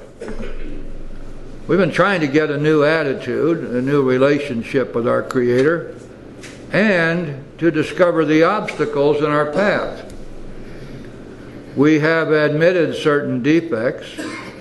We have ascertained in a rough way what the trouble is. We have put our finger on the weak items in our personal inventory. Please notice that Bill uses the word defects here, not wrongs, because wrongs are just a synonym for defects. Now these are about to be cast out. Whoa. The word now. This makes you wonder. We're only at the fifth step. Yeah, we're only 2 steps away from the 7th step, aren't we? As a matter of fact, we're going to see that we do 5, 6, and 7 on the same day. They all just fit together like fingers in a glove. This requires action on our part, which when completed will mean that we have admitted to God, to ourselves, and to another human being the exact nature of our wrongs? No, our defects. Because that's what we're really talking about here. This brings us to the 5th step in the program of recovery mentioned in the preceding chapter.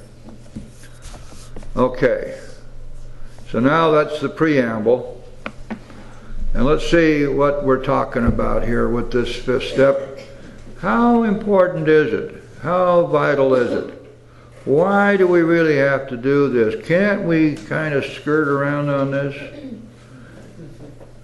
Can't we just maybe put it on tape and mail it to our sponsor? You mean I got to sit there and look somebody in the eye and go through all this stuff? Holy cow. This is perhaps difficult. Especially discussing our defects with another person. You know, we've been running from that. We probably have done geographics to get away from having to admit our faults to anybody. Just get out of town and start fresh somewhere else. We never did truly learn, until after we got sober, that we could not leave ourselves behind. Every place we went, it was like we had some rickety old trailer hooked onto the back of our bumper and it just wouldn't let go. This is perhaps difficult, especially discussing our defects in another person. We think we have done well enough in admitting these things to ourselves.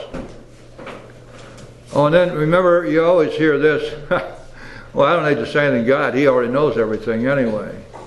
Oh yeah? I guess there's something about that And this fifth step picks up on it, doesn't it? That this admission is not just to ourselves or another human being, but it is an admission to God. And he tells us there's doubt about this. In actual practice, we usually find a solitary self-appraisal insufficient. Many of us thought it necessary to go much further. We will be more reconciled to discussing ourselves with another person when we see good reasons why we should do so. The best reason first. If we skip this vital step, we may not overcome drinking. Oh, Bill, you should have said we will not. But he's being a little cautious here. The fact is that the fifth step is utterly required for sobriety. We may not overcome drinking. Time after time, newcomers have tried to keep to themselves certain facts about their lives. Trying to avoid this humbling experience, they have turned to easier methods. Almost invariably, they got drunk. Having persevered with the rest of the program, they wondered why they fell. We think the reason is that they never completed their house cleaning. They took inventory all right, but hung on to some of the worst items in stock. They only thought they had lost their egoism and fear. They only thought they had humbled themselves. Now, this next sentence is so important, especially in light of some of the stuff that floats around the rooms these days. There's these so-called principles behind the steps. Oh, yeah. Honesty is said to be the principle behind the first step. Humility is said to be the principle behind the seventh step. But what's the truth of it? They had not learned enough of humility, fearlessness, and honesty in the sense we find it necessary until what? Until they told someone else all their life story. Please turn that around. When we tell someone else all our life story, then we learn enough of humility, fearlessness, and honesty in the sense it is necessary for this program. It is here in the fifth step that these sterling qualities, which are not principles, they're qualities of being, qualities of thinking, they're qualities of spirit, yes, but they're not principles. And there are no principles behind the steps. The steps are the principles are the steps. You cannot have a principle behind a principle. It doesn't work that way. And so here we think about this for a second though. You just turn that sentence around. When we do our fifth step, it is at that point that sufficient humility, fearlessness, and honesty becomes ours, because it is a gift which we are given because we have done this work. And those sterling qualities, as Bill calls them, are ours to keep if we will. And we get to carry them on with us from now on. And this accounts for a good part of the feeling that recovery is really setting in when we do our fifth step. We have a friend here tonight who did his fifth step today, and I dare say he would tell you the same thing I'm telling you right now, because he knows it just happened to him. It's an incredible experience. The inconsistency is made worse by the things he does on his sprees. Coming to his senses, he's revolted at certain episodes he vaguely remembers. These memories are a nightmare. He trembles to think someone might have observed him. As fast as he can, he pushes these memories far inside himself. He hopes they will never see the light of day. He is under constant fear and tension. That makes for more drinking.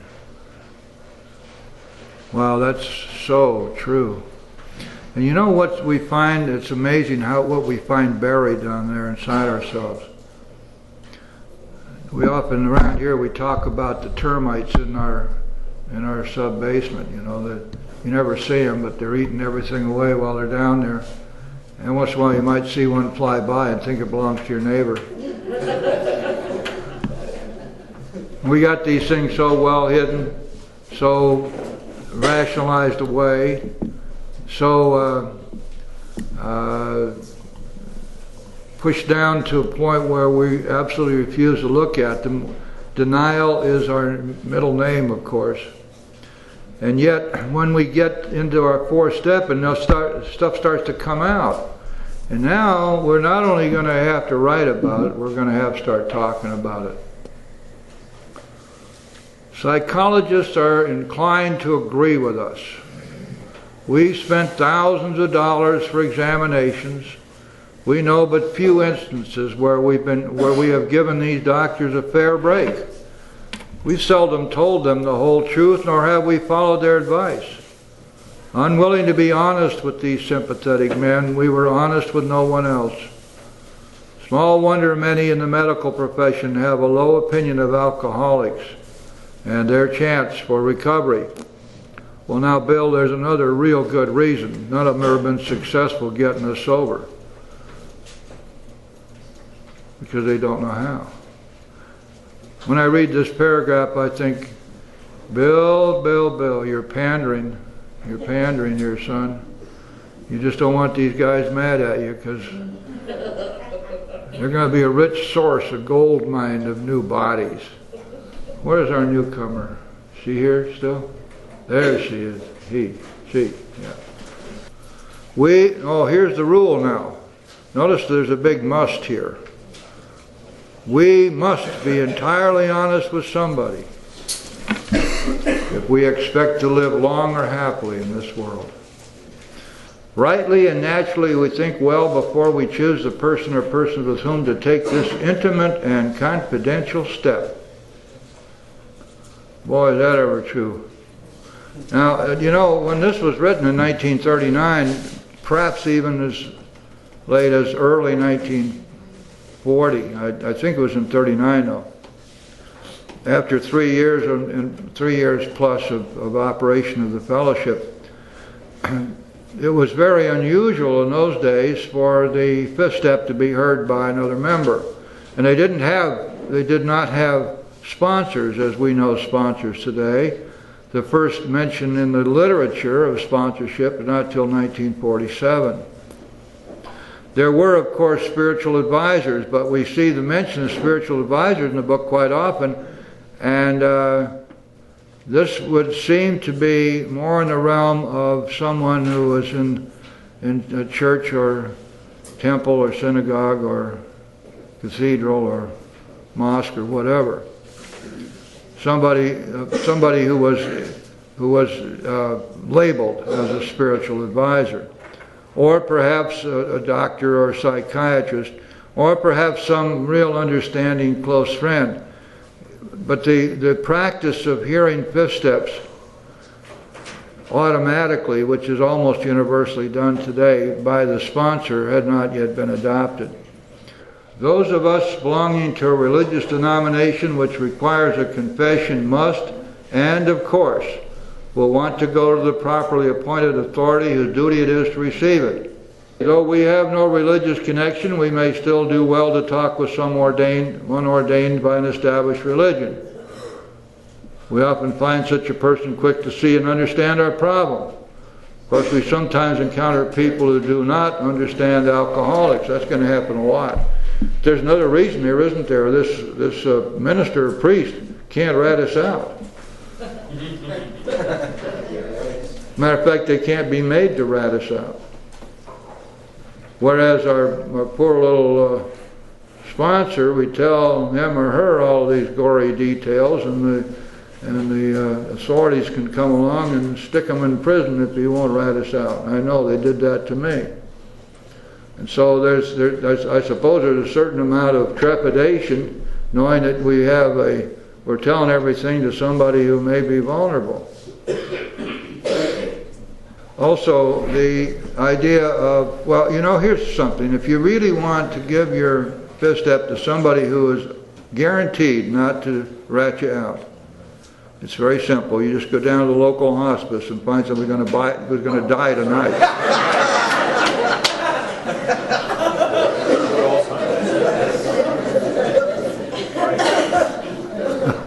Hopefully somebody won't even talk back at you. They're pretty safe then. If we cannot or would rather not do this, we search our acquaintance for a closed-mouthed, understanding friend. Perhaps our doctor or psychologist will be the person. You notice it doesn't mention lawyers here?